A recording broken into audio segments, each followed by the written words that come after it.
What's up, Redemption? How you doing? John Hendricks here with another episode of the Threshing Floor podcast. On this week's episode, we're sitting down with a good friend of mine, John Earley, and we're going to be talking all about the 2022 National Tournament and the news that came out regarding the venue and the schedule and all of that. So we'll go over that. We'll also talk about some of our experiences, me having my first experience at Nationals last year and John with a wealth of experience about it. We'll also talk about GoC Phase 1 printer updates. Also, new starter packaging along with 6 IJ Plus cards. So we'll get right into it. Thanks for being here.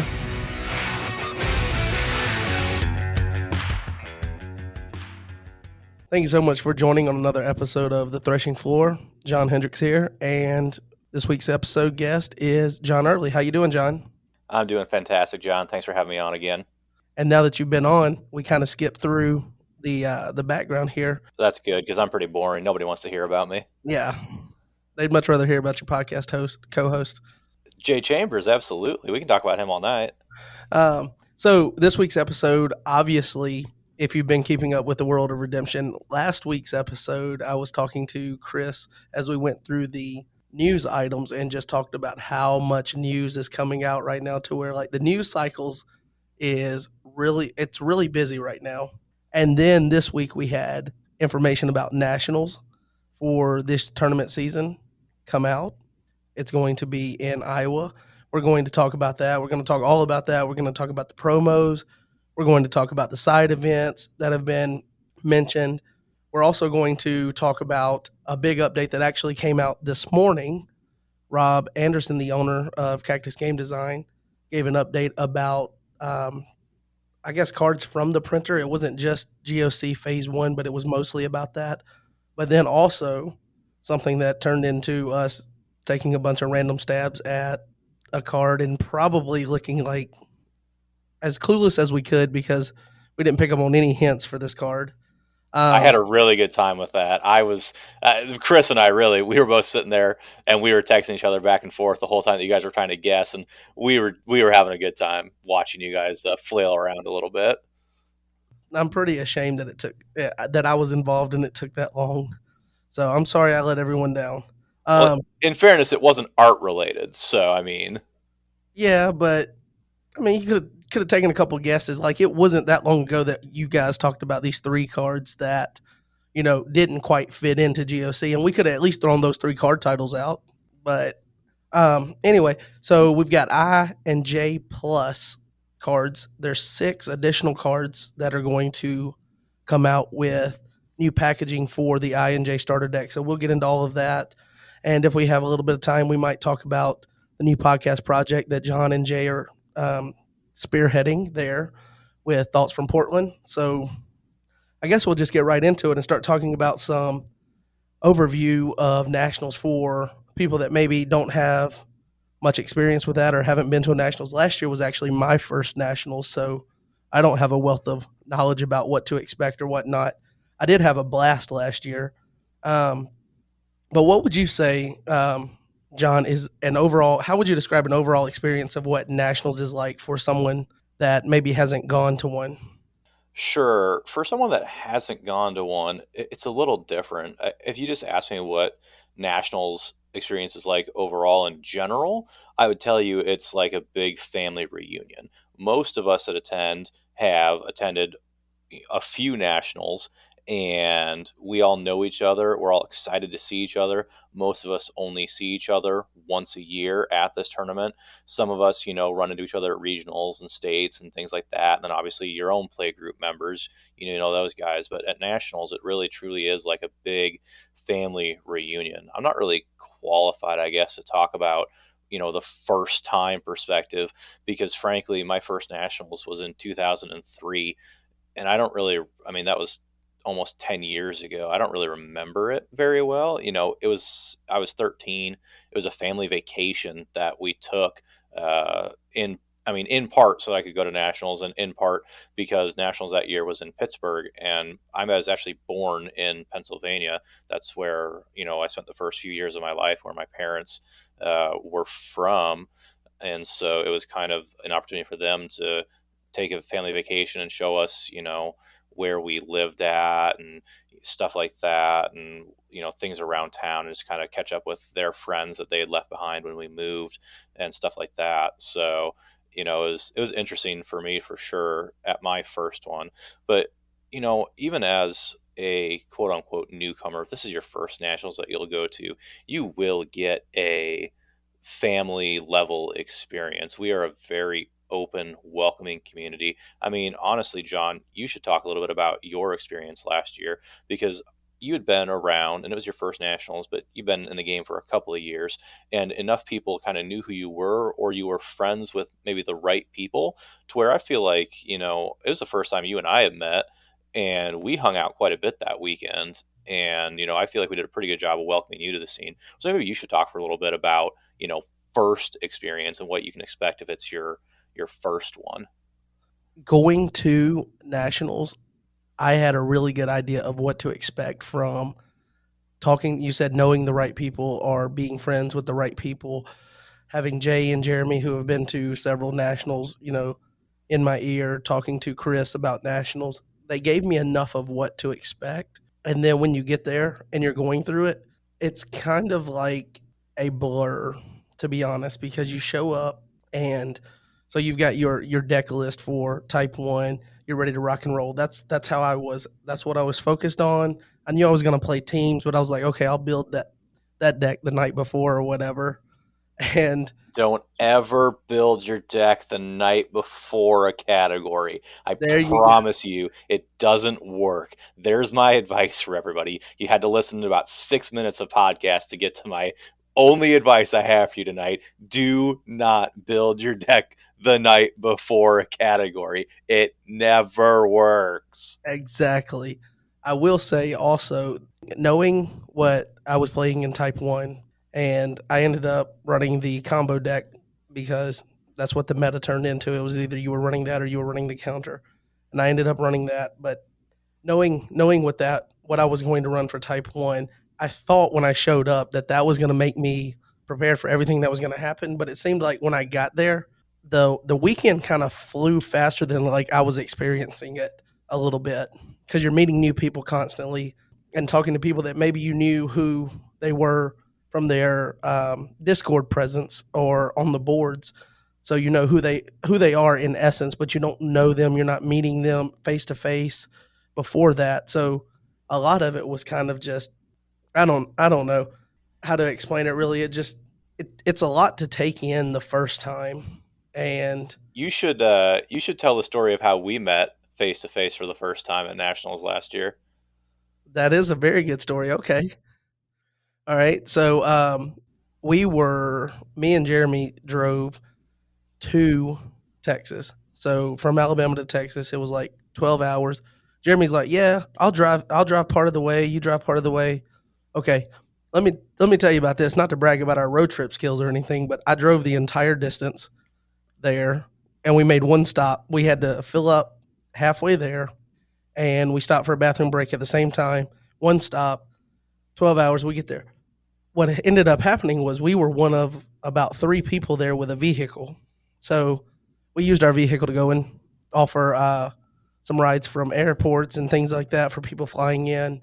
And I don't know where the idea came up, but me and Jeremy got to talking because we were going to pick you up at the airport. And he's like, dude, we got to do something. We got to do something that kind of like, I don't know, is fun, makes it memorable. So we stopped by Walgreens on the way to the airport and purchased a large poster board, and we got two cards printed in poster size. We had Love at First Sight from the combo deck and Pigs Lost Soul from the combo deck.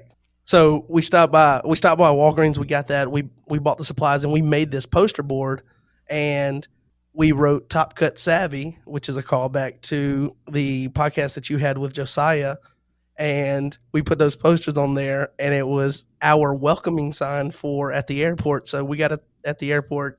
Jeremy hopped out and he's holding the sign that's got these two huge redemption cards on it, like what you would see in a movie of someone getting off the plane and looking for their ride, where you're holding up the sign for the person, and that was our sign for you. And I don't know what's that like when you see that, because you weren't expecting that, right? No, I had no idea. I mean, I knew you guys were coming to pick me up. My travel plans had kind of like changed a couple different times prior to getting on the plane. I was gonna carpool down with Gabe at one point, and then Gabe ended up having a couple things come up where he couldn't come, and so then it's like, okay, well, do I just drive solo and like drive straight myself and do a road trip? Do I get on a plane and then I was actually in Des Moines, Iowa. So I'm from Minneapolis, Minnesota. I was in Des Moines, Iowa for a company meeting on Wednesday, the day before nationals. And so that was part of like what influenced my thought process and decision of, well, I'm already 4 hours down, towards Texas because I'm in Des Moines. I could drive to Texas and then drive back afterwards, or I could drive 4 hours home to Minneapolis and fly out of Minneapolis, or I could try to catch a flight out of Des Moines. So I was literally like going over different possibilities.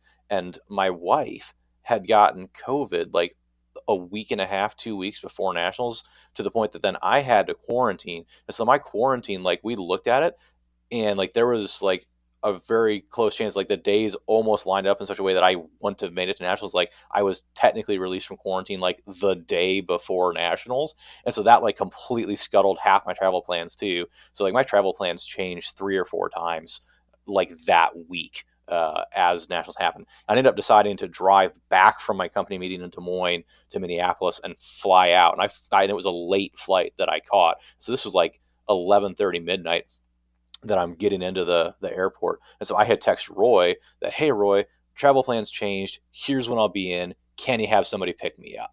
And so it was all like super last minute. And so Roy is awesome, and he, coordinated all that stuff, and he sent you guys out to get me. So I knew that much. Like I knew that you guys were coming to get me. That was it. And I am friends with Jay. I wouldn't say that I'm necessarily friends with Jeremy. When we go to nationals, Jeremy and I don't necessarily hang out. If I'm hanging out, I'm usually hanging out with Jay. And so it's just kind of interesting. I'm definitely much closer friends with Jay. And so I didn't even have like Jeremy's number or your number. I didn't even know who you were, quite frankly, no offense. I knew who you were in like the esoteric kind of sense, but like, so I didn't have your number. I didn't have Jeremy's number. And so I'm literally like Discord messaging Roy and being like, hey, Roy, so I just landed, and you sent Jay to get me, right? And he's like, yeah. And John Hendricks went too. I was like, okay, cool. And then I'm like, do you have their number? and so then he gets me Jeremy's number, and I text Jeremy like, okay, like where are you? And he's like, we're at so and so location, and we're in a little blue tiny smart car. Like picture the things that you see in like a kind of like a Charlie Chaplin movie where you see like 20 people spill out of it. It was that small, which is how you're able to do the trip on one gas tank, one gas stop in 12 hours. I'm impressed by that because I know that if I'd driven my truck from Des Moines, I would have stopped like 6 times. I have a truck, and the car was a smart thing to do, but I don't think the car's overly that small. No, it was like a Corolla or something. I mean, it's not small. It's a Volkswagen Passat, so it's mid size, I would say.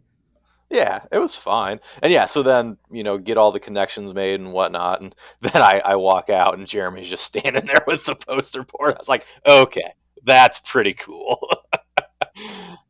You said you don't really talk that much to Jeremy, and obviously it was the first time we met, and I actually coincidentally on the trip to pick you up at the airport. That's also when I had to stop to get another tank of gas. So we stopped, and shortly after we got you in the vehicle, and it took like maybe 3 minutes for the conversation to get into just deck strategy and stuff, and it was just like, okay, he's just another one of the guys. He's not like, I guess when you hear something about someone that's had a lot of success in whatever you're trying to have success in, you kind of like assume that there's some kind of like hierarchy, like people think they're on a higher level or whatnot, and redemption is really not like that. And the proof was in the fact that like you got in the car and immediately we just start talking strategy and things. So I think that was pretty cool to meet you. Another person that I met for the first time, and I didn't talk to him probably the first day or so. Like I'm telling you, when I say, guys, you can know what you're going to expect, and people can tell you, you have to experience it for yourself. Like you're going to see, so it's like overload. of meeting all these people. But I remember seeing Jaden walk in, and I think I was sitting there with Jeremy. I might have been sitting with someone else, and the first thing that popped in my mind, and I said it because I don't really have a filter, guys. That's kind of a pro and con of me. He walked in, and whoever I was sitting by, I just leaned over and I was like, "Well, he's a lot taller than he is in his video." Oh, that's funny because then you also met Justin later on, but you haven't met the rest of the Allstead clan. They are all that tall, dude. Like they are all very tall individuals. The shortest one is my wife. My wife stands like 5'5.5", something like that. I mean, so she's a good head shorter than I am, but like the entire family is 6 foot. I mean, Jaden's 6'4" or something like that. Justin's 6'3.5". Jordan's 6'4". Jonathan's 6'4". I think Britta's 6'2". Like she's taller than I am. I mean, they are all tall. It's those good Norwegian genes, I think. um, so yeah, I remember meeting him. Another person that I met because the first category that we played, Booster. It was Booster, LOC Booster, and I remember I got paired with Steve. I think his last name's Levitron. Is that right? Do you know? Levitron is a Steve, and Steve was at the tournament, and I don't think Kamke was there. Actually, I know Kamke wasn't there. That's the only other Steve I can think of off the top of my head. So it had to have been Levitron. I think that's right because anyway, he's got the like stormtrooper tag on Discord. He was fantastic to talk to. He ended up beating me in booster, and then we sat there and we talked for a little while. And he was one of those people who's like the conversation kind of like you have a good genuine conversation and it's memorable for you or whatever. So that was a good experience meeting him. I got to meet Rob and David Smith. They were awesome to meet. Um, they look like they look like it takes a little bit of courage to walk up to him. Rob's this big tatted up guy, and his brother looks like he could get in a scrap too. But then you start talking to them, and they're again just like you and just like me. They're just everyday average people that well, I won't say you're average guys, but you get what I'm saying. Like there's no like you meet these people and it's like there's no like relearning anything because people are different in person than they are how they present themselves. It's like how they present themselves and what you expect of them individually. It's pretty much what you get. Everybody's almost a straight shooter in that sense, and I think that's really cool. I will say that I probably should have taken a little bit more pictures and things of that nature because like I don't have any pictures from it that weren't being taken by someone else that I forget the older gentleman that was taking all the pictures. Al Bauer. Al. And honestly, I was thinking about this earlier today when we kind of were texting a little bit about, hey, should we do another podcast episode with me on it to talk about nationals? Because I mean, I'll get on anytime you want me to, but nationals, I feel like I can talk about pretty well. So I was thinking through like people that have been to more nationals than me, and the list was like pretty short. I couldn't come up with all that many people because I've been around for a pretty long time. And Al probably is actually on that list. I completely like Al's amazing. I love Al. I love talking to Al, once a year. He's kind of one of those that I talk about family reunion once a year type feel. And Al has been there just as many years as I have. And he's like our unofficial official photographer. Does an amazing job making sure that the memories of the weekend are captured for everybody. Because yeah, you're totally right about the pictures thing. I gave up on taking pictures at nationals like 10 years ago. I will say I have a few pictures from older nationals. If I can dig them out, they might actually be like legit, like hard copy photos, not all these fancy digital things that we use nowadays. These fancy things, digital photos. um, Hey, I'm just saying, you got to remember, I'm like 6 years older than you are. I remember days before cell phones were a thing. Okay. okay, but I don't think you're 6 years older than me. I think I I don't think know. we're How old are you? I think we're right at the same age, just We, about we, or close. we I am probably are. I am don't put me on the spot, man. I'm 33 or 34, one of the two. One of the two don't know how old you are. I quit trying to keep up with it because it's like the last day of the year, like I said. So it's the math's weird in my head to reason and keep up with it, and I just don't care to keep up with it. Ah, If the see, doctor asks me, I'll crunch the numbers and tell him. I think I'm 33. perfect. You think you're 33? 12, 31, still my identity, guys. You can have all the debt that I have. I'll give it to you. 12/31/88 is my birthday. So that's when I was born. So That's awesome. So you're actually older than I am. Uh, I'm not gonna lie, I feel old every day. My job, I work as a manager for a food store company, and so my job is I deal with people that are younger than I am on like a daily basis, and I truly mean like on a minute by minute, hour by hour basis. I'm managing and leading people that are younger than I am, and it is like draining, and it makes me feel like I'm 10 years older than I am. that's hilarious because I run.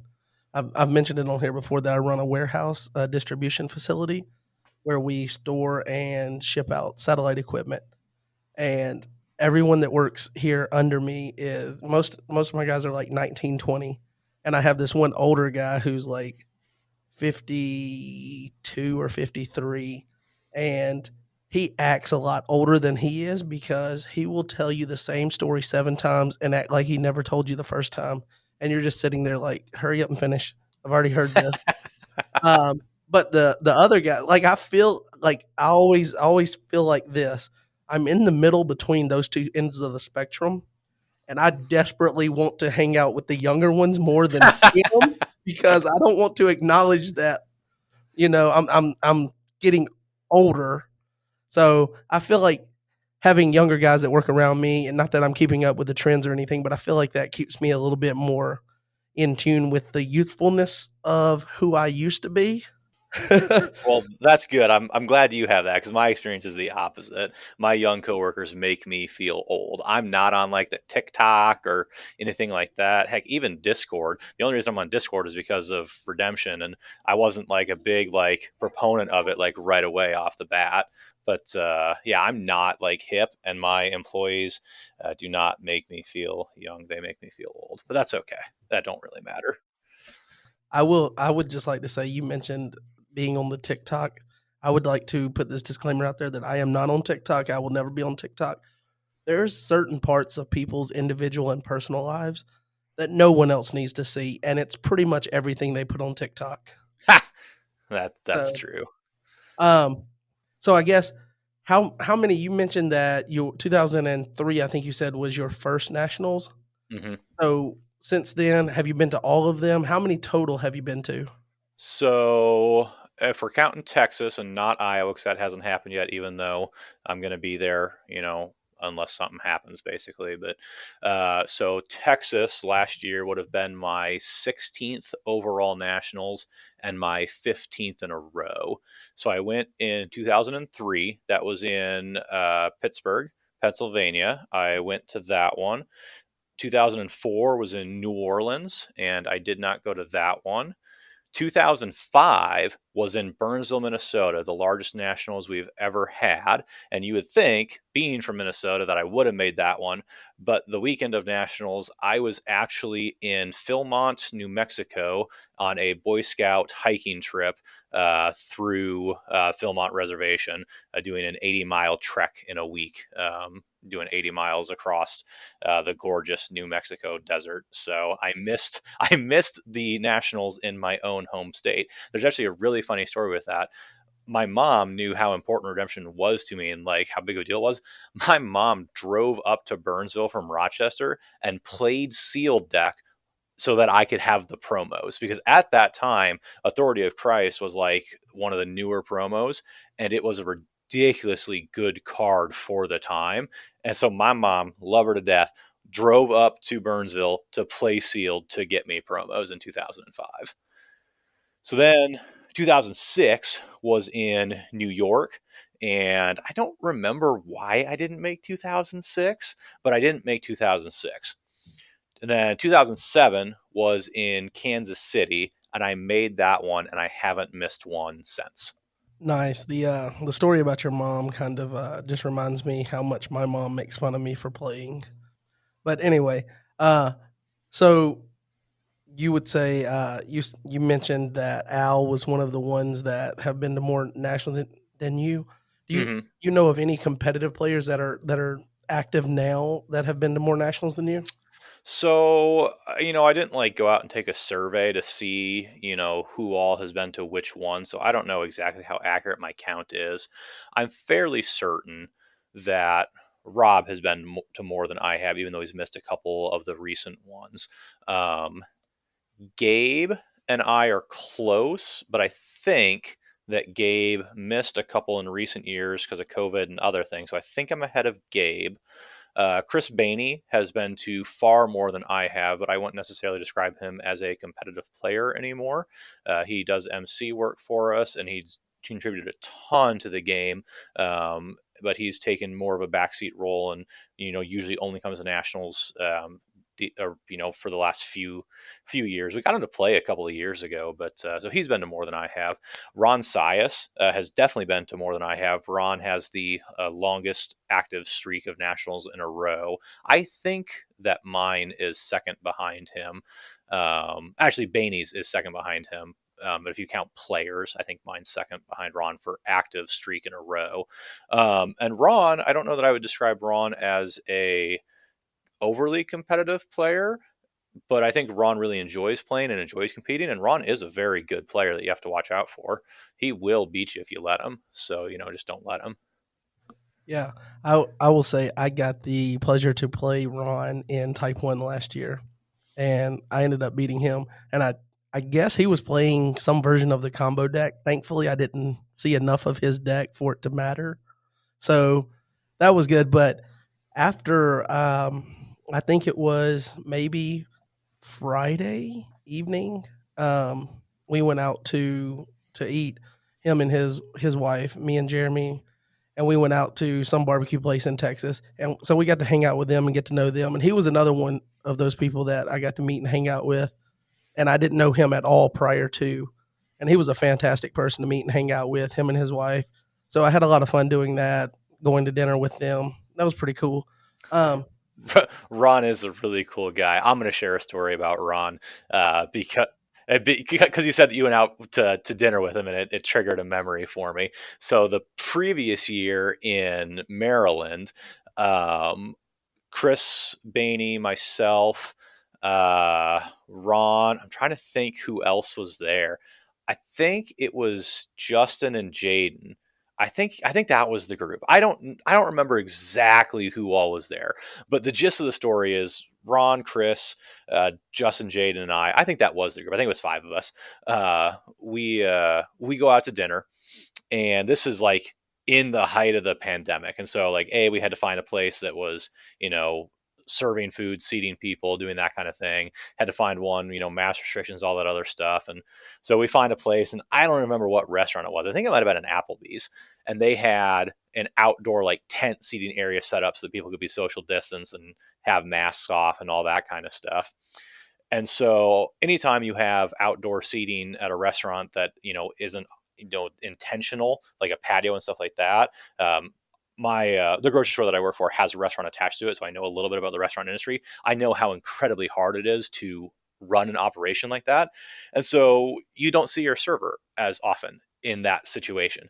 And so we order and we are eating, and drinks get refilled, once maybe. And anytime you get redemption players together, we're going to sit and chat, and we're going to take longer than usual at a dinner establishment, right? So we're just kind of sitting there and chatting. And at one point, Ron like gets up and goes inside the restaurant and comes back out, and we just assume that he just went in to use the restroom or whatever, right? And so we're just sitting there, and we're still eating a little bit and just talking and chatting. And then the server comes by and says, "Hey, can I get you guys, anything else, a box, or refill these waters for you one last time or whatever?" And so we say, "Yeah, a box would probably be good. I just don't know if we're going to finish this." And I refill my water and whatever. So she goes inside, and it's like 10 minutes or something like that. She comes back out with the boxes and then whatnot. And then we're just kind of still sitting there chit chatting and whatnot. And Ron says something that we just didn't quite understand at the time. And I don't remember exactly what I said. It was like, "All right, you guys ready to go?" Or "Let's go," or something like that. And we were outside, and the rental car that Chris had was literally like 10 feet away from us because of how it was set up. And we're like, "Well, Ron, we don't have the check yet. We got to wait and pay." And so and Ron's just like, "Okay." And we're sitting there, and a couple minutes later, he's like, "You guys ready to leave? We're good." And he's like, we're like, no, Ron, we haven't paid yet. We haven't paid yet, Ron. And he's like, no, we're good. And we're like, dude, we haven't paid. And Ron's like, no, I took care of it. And we're like, what? He's like, yeah, when I went inside, I took care of it. And we're like, so we're good? And he's like, yeah, we can leave. So like we sat there for like 10 minutes, Ron just sitting there knowing the entire time that he's paid the bill and that we're just sitting there being idiots waiting for a check that is not going to come. That's hilarious. But that's who Ron is. Ron is a very generous individual. He likes to have a good time. He enjoys. I personally, and not to speak for Ron too much, I think he loves nationals for the same reasons that I love nationals. It's not about the competitive play. It is to a degree. That's part of it for sure. And there have been times that I've made that be too much a part of it. It is all about the friends, the fellowship, and it is truly the family feel, the family reunion, the great family get together. Yeah, I would definitely say that my first experience kind of lent itself to that as well. I will also say one of the cool things about nationals is the fact that like when you get there, I thought when you got there that everybody was going to be like this super secret like my deck is no one seeing my deck because I'm going to play this and like you're talking about it's not necessarily about the ultra competitive even though everyone's there to compete and try to win. Obviously everyone that's signing up probably wants to win. But I remember Kevin or not Kevin, Kevin the dude, but Josh having his deck laid out and he's like, "Yeah, this is what I'm going to play and this is how I'm going to plan to stop Love at First Sight." And I'm like, "You're sharing this with people?" And it's just like there's an openness because people are just hanging out with their buddies or whatnot. So I think it really kind of like breaks down some of the walls of like what you expect when you first show up and people are just open and genuine. So I guess let me ask you, how much sleep do you think you get on an average weekend for nationals? Because I did not get that much last year.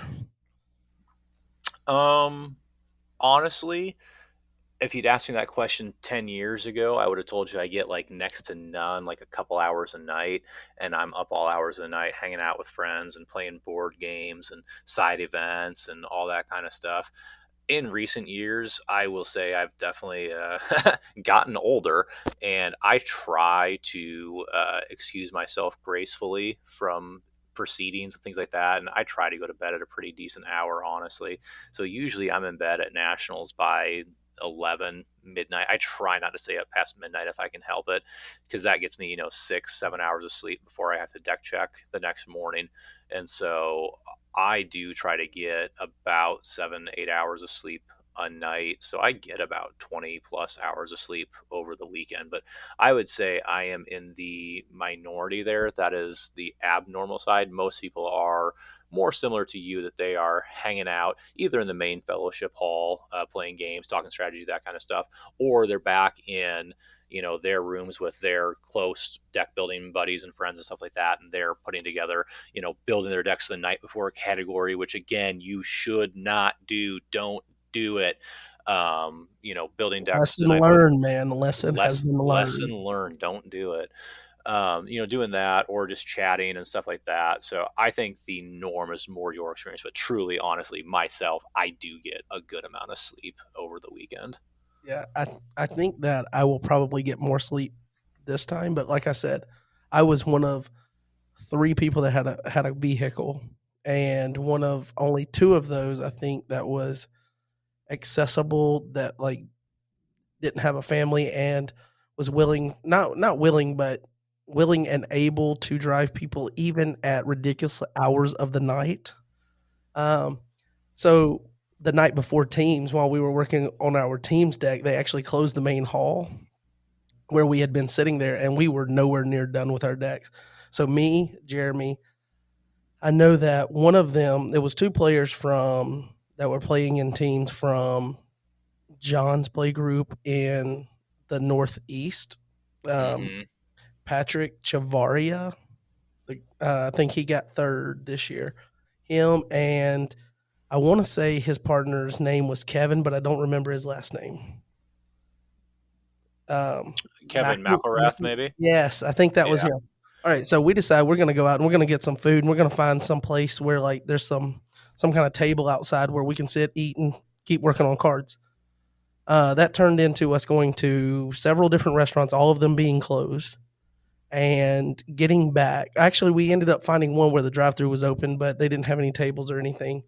And then we got back and we went to the front of the campground, and there was this little like patio area with lights, and we sat down there. And I want to say we were there till about 4 a.m. And then we went and tried to get a couple hours sleep, and then we're still finishing the deck in the next morning. So it was just like just being scattered and all that. So definitely that's what happens when you don't plan your deck ahead. So make sure you build your deck ahead and don't try to find food at 4 a.m. Um, but again, I was just lending myself to, since I had a vehicle and whatnot. Um, There wasn't like a Taco Bell or something close. Aren't those guys open like no, 24 hours? well, maybe, but there was no restaurants really close to the campground last year where we stayed. Like you had to drive a good distance to get to something. There was a Sonic, but it closed, and then there was like a mom and pop pizza joint, and then a Mexican restaurant. But all of those were obviously closed, I laid went out. to that Sonic. There's only like one Sonic in Minnesota, and it's on the northern side of the cities. So like anytime that we visit my wife's family, we might go there if we have the opportunity to like go out and get food. But so like I went to Sonic like 3 times on the Texas weekend because I just don't get the opportunity to go to Sonic that often, and it's pretty good food. Yeah. So you kind of talked about what your favorite thing about nationals is as a whole. What would you say if I put you on the spot and said, "What is your favorite nationals memory from any year Oh, that you've been?" That's a yeah, loaded okay. question, but let's try to find some good story somewhere in here. I mean, here's the problem. I could name a half dozen different moments, but like they're all stories that I've told before. Some of them on Thoughts from Portland. Ha! Some of them on Top Cut Savvy. Thoughts from Portland. Jay shared a story that I particularly enjoy, and I made him tell it, which was even more awesome. I Uh, also remember you telling me that story on maybe on the car ride back from the it, airport. it You were was it was explaining on the to car me, back from the airport because and I yeah, was like, so "Oh yeah, yes." it was because Jeremy was there, and so obviously if Jeremy's there, we're gonna start talking about Jay. I love Jay to death, but I'm gonna rag on him every once in a while. Um, But like he always puts me like not on tilt or anything, but like he's really aggressive as a player. He's like, "All right, hurry up, make your move, hurry up, make your move." So he just kind of like puts you on edge a little bit, so that you're like really like thinking about what you do because he's being overly aggressive. And it was nice that you being, I guess, in his head and just him warping that game or whatever. Hearing that story just brought joy to my heart. that's funny. Yeah. I mean, I favorite memory ever. That's going to be really tough.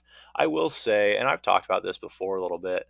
The first Nationals title is always pretty sweet. So 15 was really cool, and that deck, even for its time, was obviously super cool. I don't want to use the word innovative because that sounds a little pompous, but I mean it kind of was. Like nobody had ever won with that style deck before. People had success with defensive heavy hero light decks and things like that for years before, and Zebulon style decks were popular in that era of redemption and whatnot, but no one had ever like had like true success with that model at a high level until I did it that year. So that was fun, and so obviously that one's got a special feeling to it being the first one.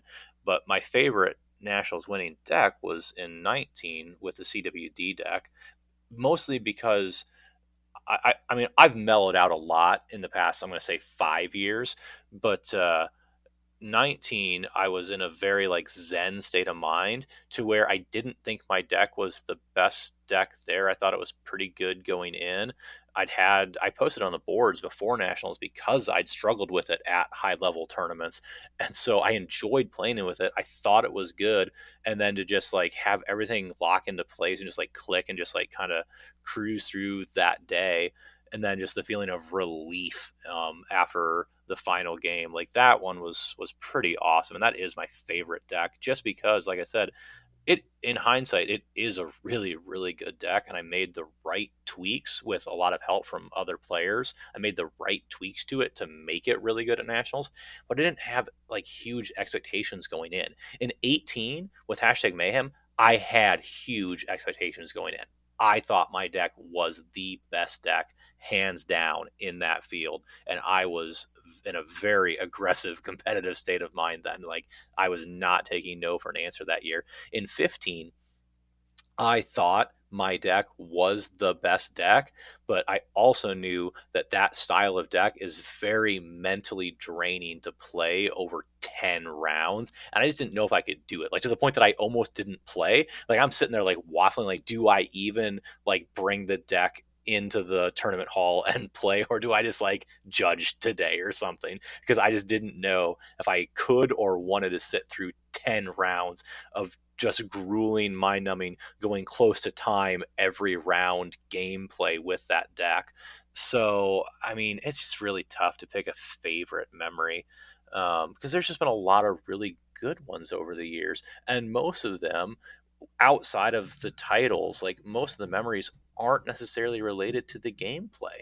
Most of the memories that I really enjoy are, times that we went out with certain groups of people where we just clicked and had a good time. Conversations had, with Rob or with Chris or with Gabe while we're standing off to the side watching other people play. Those are, overall the more important memories to me than any, particular game or anything like that. That's understandable. It's hard to narrow down, but would you say that you have a least favorite or maybe like an embarrassing moment? What's the thing you like thinking about the least from your experience with nationals?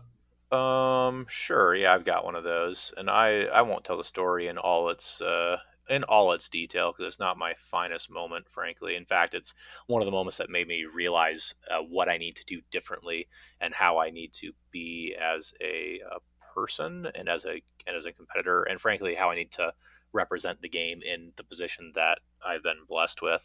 But it was, I might get the year wrong here. It was 2019, and it was Type 1 multi. So it was the day after I'd won the Type 1 two-player title. And so I'd already won one title that weekend, so I really shouldn't have been like hyped up on anything. But ironically, that year, I thought that I had a really, really, really good Type 1 multiplayer deck, and to the point that I was like planning on winning Type 1 multi because that's a title that I didn't have and still don't have and now never will have. And at one point, one of my goals, kind of like we talked about when I joined you the first time, I have to create goals for myself to keep the drive alive. One of my goals was to have a title in every category of play. And so I didn't have a Type 1 multi title. And so I had a really, really good Type 1 multiplayer deck. And so I was trying really hard to win Type 1 multi. I really, really dislike multiplayer categories because there's so much that isn't within your control. And I am a player and a person that likes to have some control. In two-player categories, if I lose, the only person I can blame is myself. In multiplayer, if I lose, I should still only blame myself, but it's pretty easy to blame other people.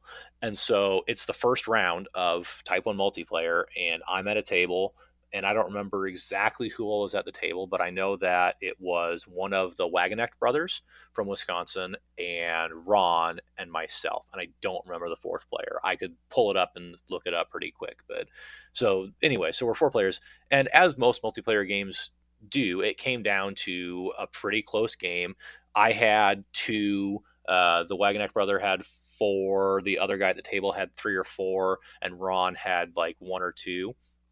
And so we're going around, and like last round or second to last round, or we're getting low on time, something along those lines. And I go in for a soul, and I'm at two, and I've already played Son of God to get to two. So like giving me a third soul doesn't mean that I'm going to win.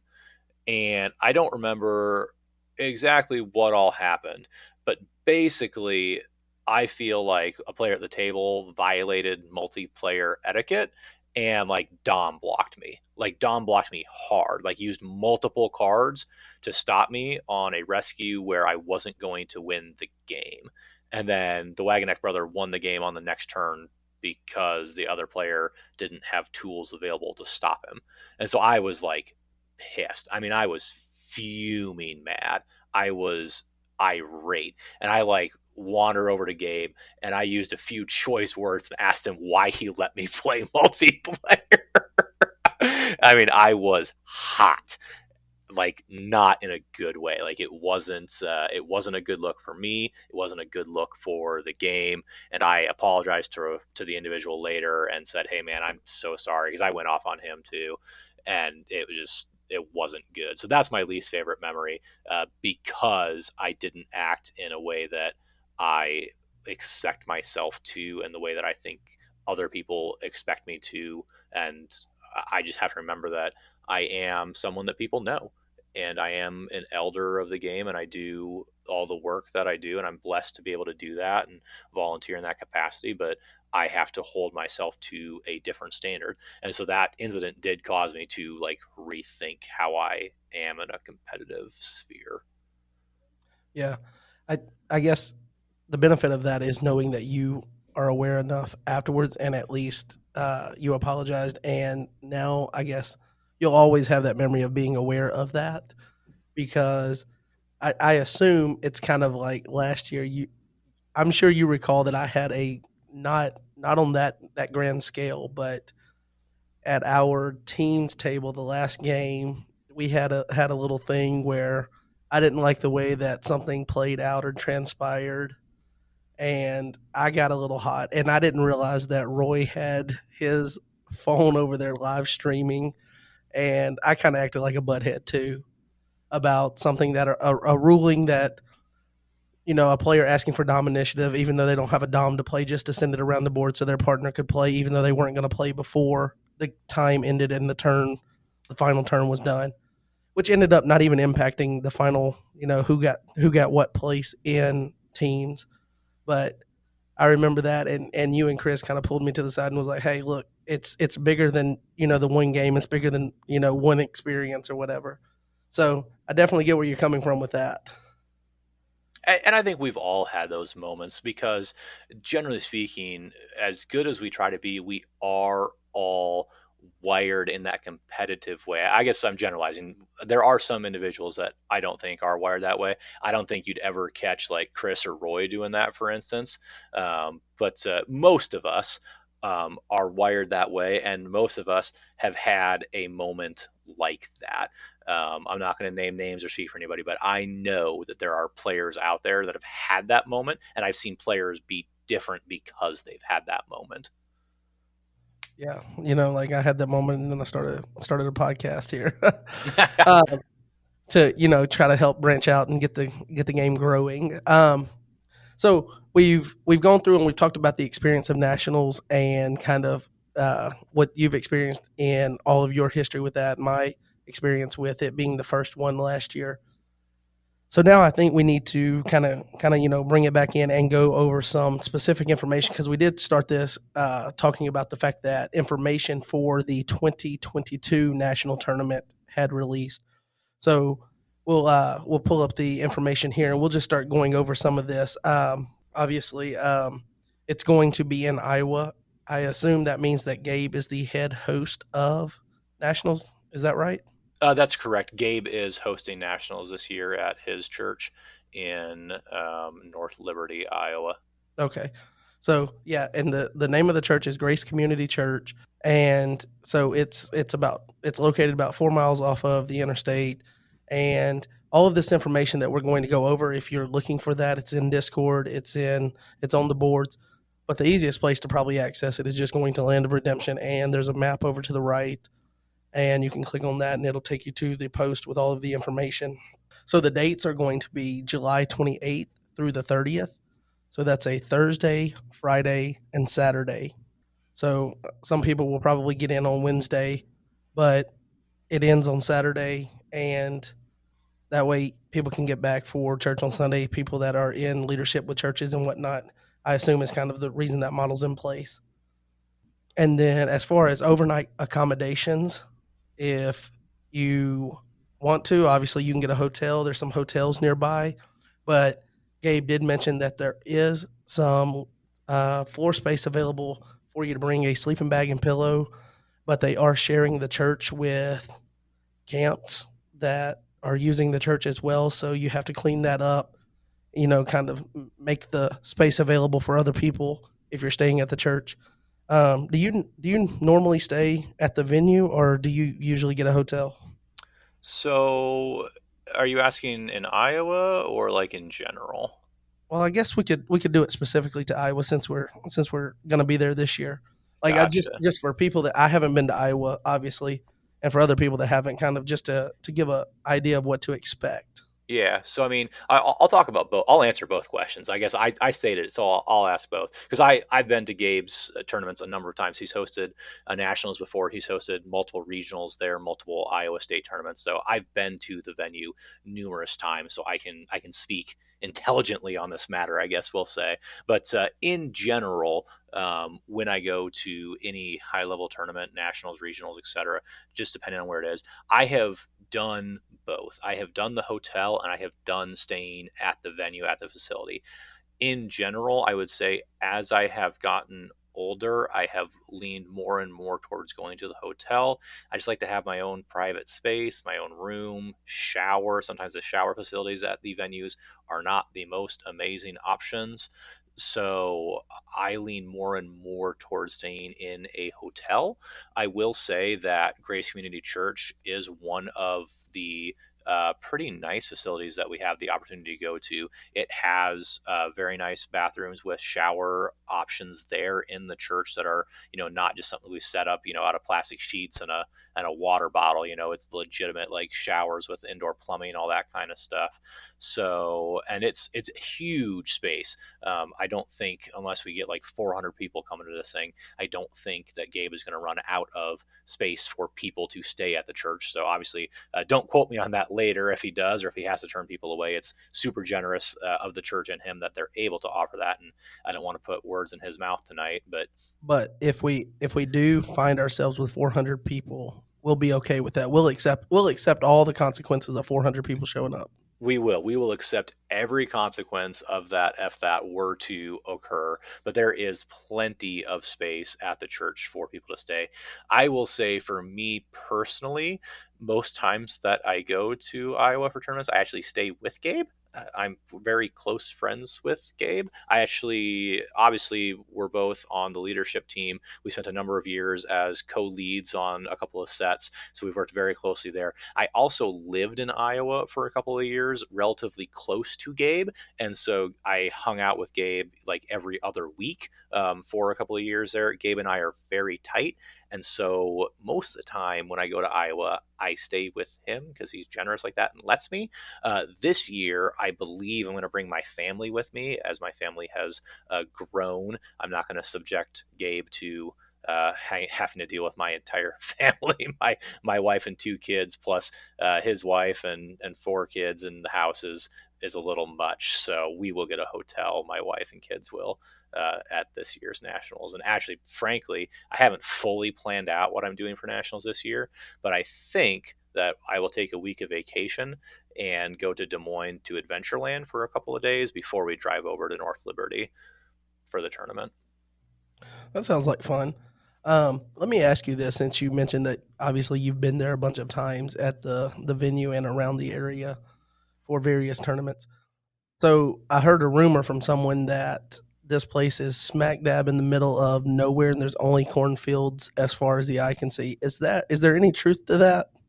There is a smidgen of truth to that rumor.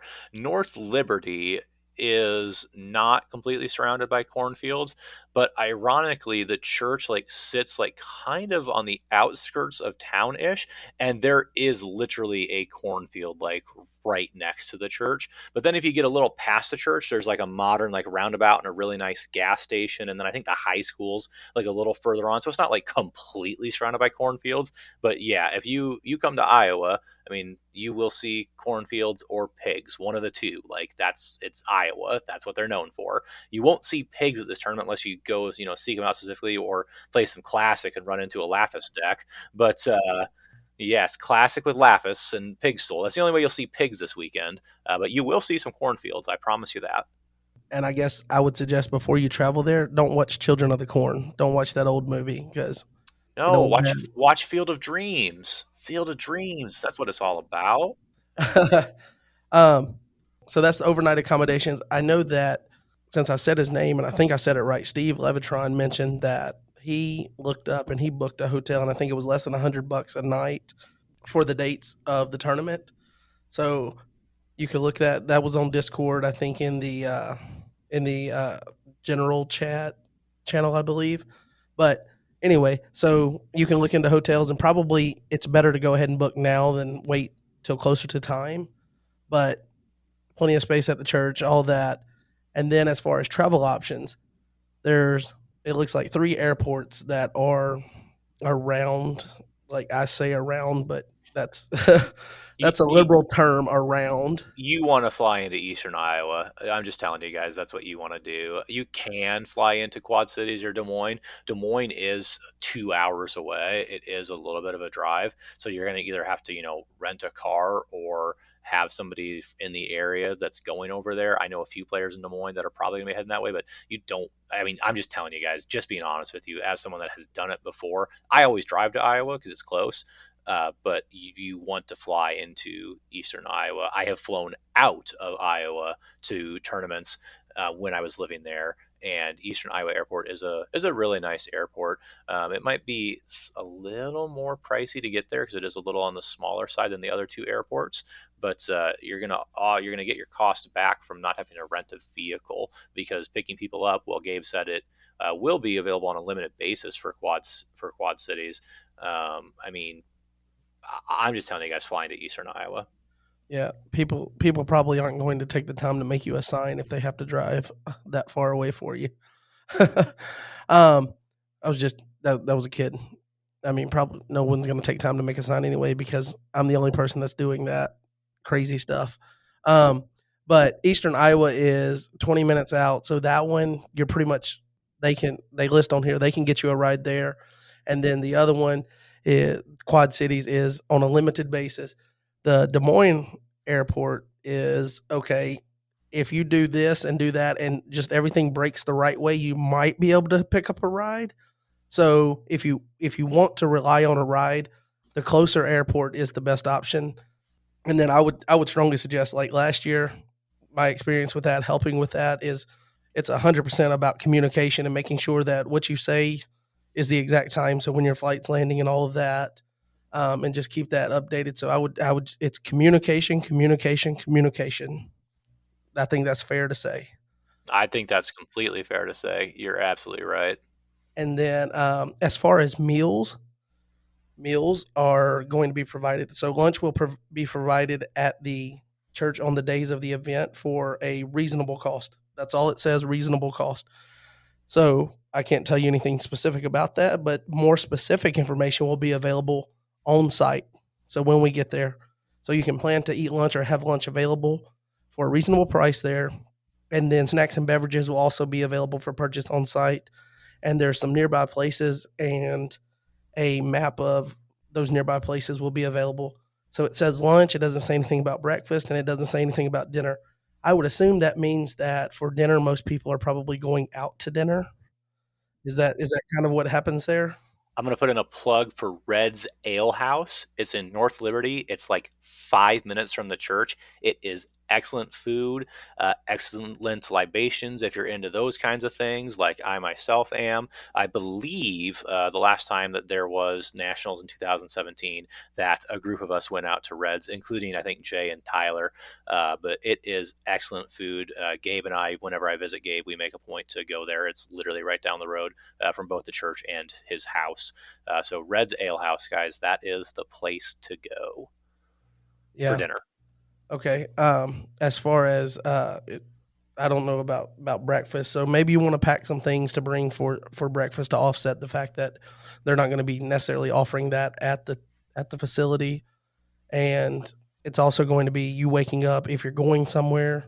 That's when you got to do deck check in. So probably want to pack you some light things to eat for breakfast.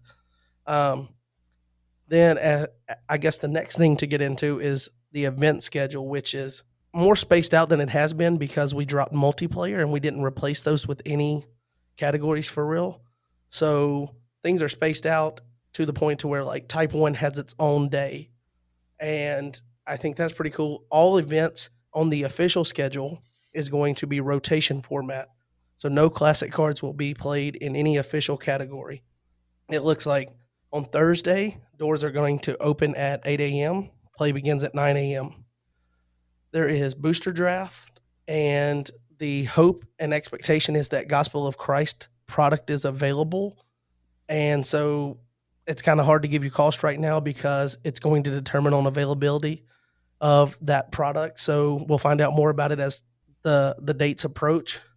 And then at the same time that booster draft is happening, I know to the complete ire of Jaden, he was kind of, I wouldn't say upset, but he thought he was going to be able to get some more people to play Type 2 two player because it was separated from Type 1. And then it's going to be lined up with possibly GOC, the most hyped set since I've been involved with the Redemption, having booster draft on the same day. So probably not going to be picking up a lot of Type 2 players that wouldn't normally already play Type 2.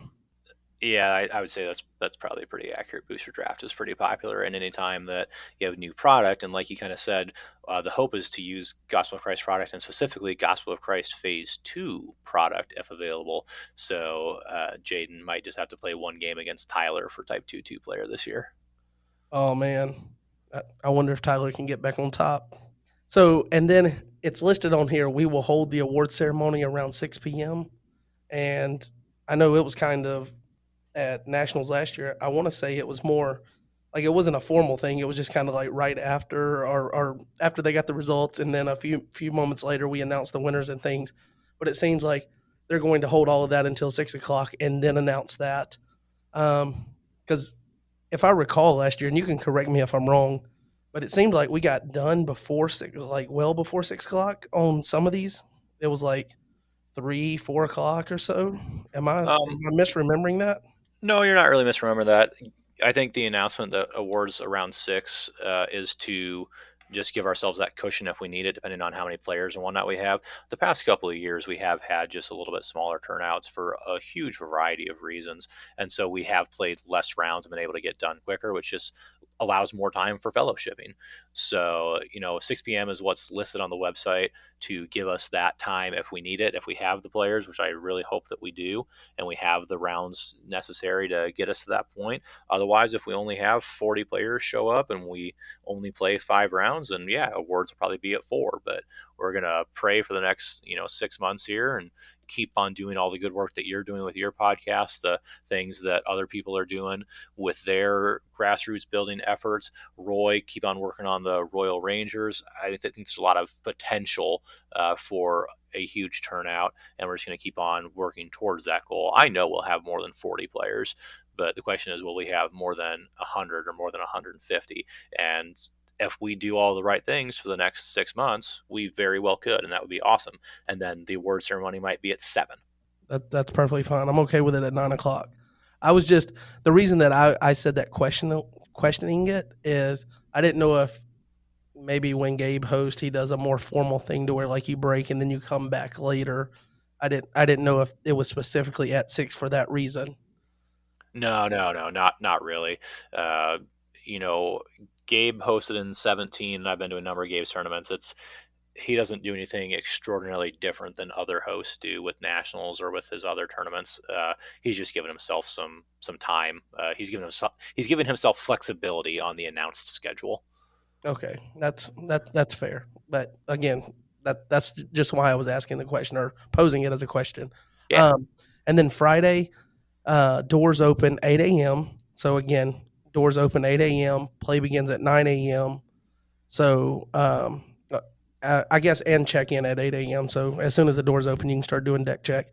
And you have two categories, but for most people, it's really just one category because it's based on age. Type A, two player, which is 12 and under. Is that correct? I think that's the I, right number. I'm not gonna lie, I don't actually know what the Type A requirements are. Okay.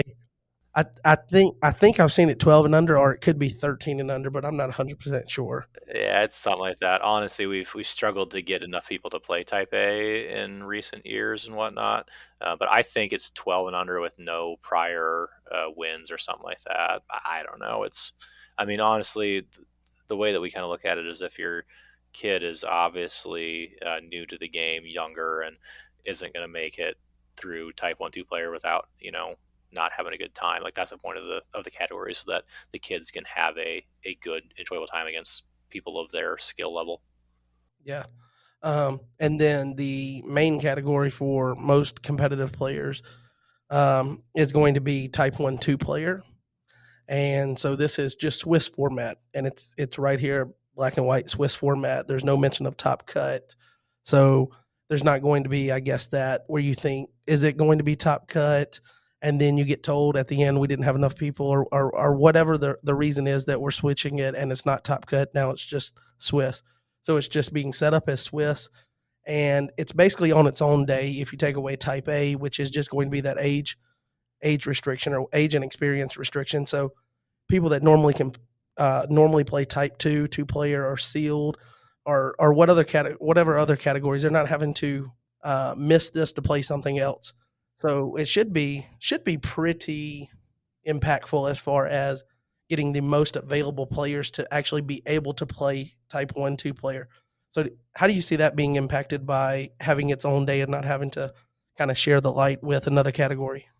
Well, that was why we did it, truly, is Type 1-2 player is the premier category of play for our game.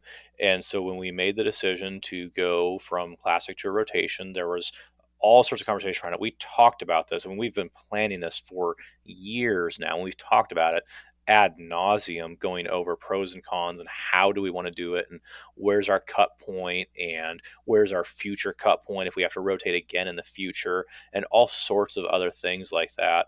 And so then it was, well, what's important to the competitive scene and what do we need to do? And Type 1-2 player is the premier event. And so we made the decision to cut the multiplayer categories and not replace them with something else. And we made the decision to be rotation only and only have one Type 1-2 player event, Type 1-2 player rotation. We talked about having two Type 1-2 player events on different days, rotation and classic, and having them both be official categories. We talked about that. We discussed that numerous times. Ultimately, the decision was Type 1-2 player should stand on its own and be the only event that day. It is the feature. It is why we're all there, even Jaden and Tyler. Well, I think Jaden has acknowledged that it would be nice to win that, but with it being in recent years pitted up against Type 2, you know, and this kind of gives that type of player that mostly plays Type 2, like him and Tyler, the room to breathe and play this, I guess, which is awesome. And I really do think that, looking at it from last year, not that anything was like overwhelming with the categories last year, but having multiplayer in with the other categories. So you had to choose. I think multi was the same day as booster and all of that. So it just kind of it felt to me like, even though we had a small number, and you guys said that, in the past there's been better numbers obviously, but it seemed like we were spreading so thin that the fields in all of those categories was kind of lessened because there was just so many ways to spread it out, that I think this looks cleaner looking at the schedule, and it makes me think that the field for each category is going to be better, except for maybe Type 2 player. Again, sorry, Tyler and Jaden.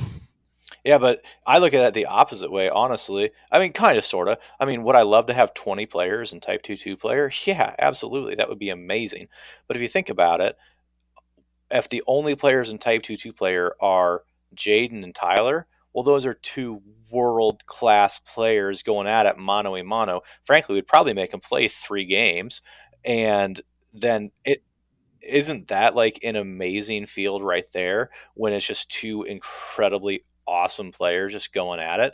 I mean, I could expand that to 4. We could go to 4 Type 2 players and have Jaden and Tyler and Justin Allstad, and somebody give me a fourth, because I said I had 4 and then I lied to you. I don't have a fourth off the top of my head. It's like an amazing. Gabe's gonna have to step in. Gabe could step in. There we go.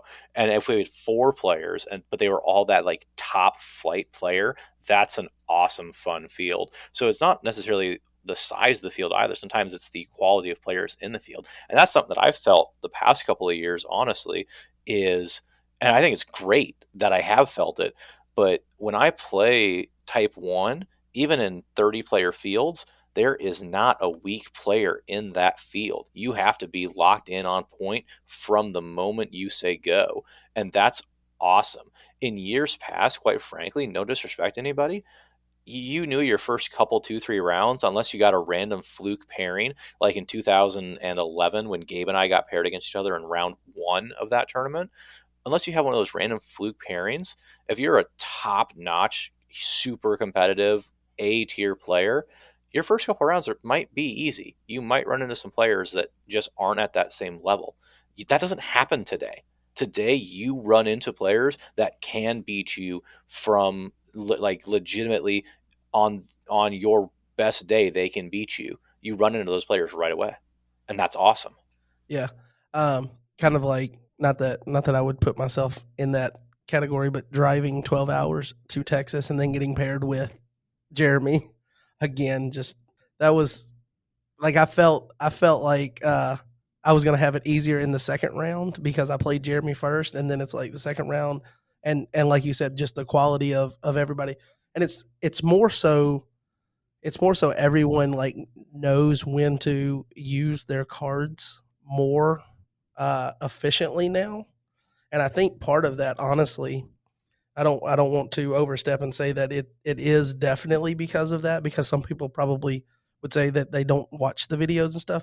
But Jaden being an accessible resource and being able to watch him play those games and see the thought process of a top tier player when it comes to deck building and things like that, I think that's a fantastic resource for people. And I know I've watched it and picked up and kind of developed a better way to utilize my cards and be more streamlined with how I use those to get to the win condition and whatnot.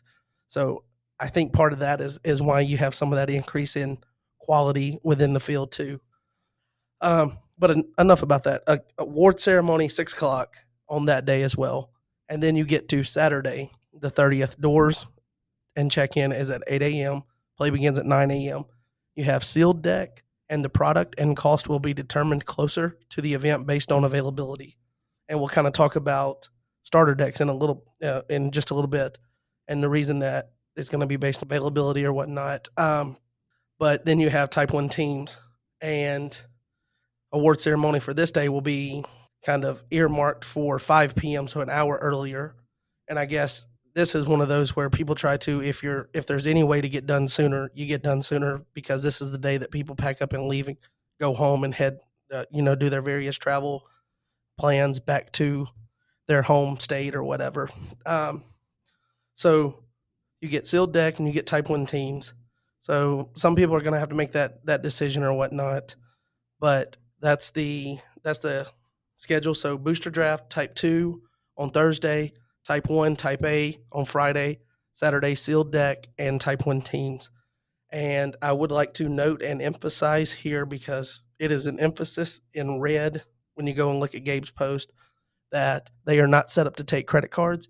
Registration will be cash only. And the open deck categories are going to be $10 each. And the closed deck categories, sealed and booster, again, that price is going to be determined based on the product used and the availability of those products. So we'll know more about that cost closer to nationals.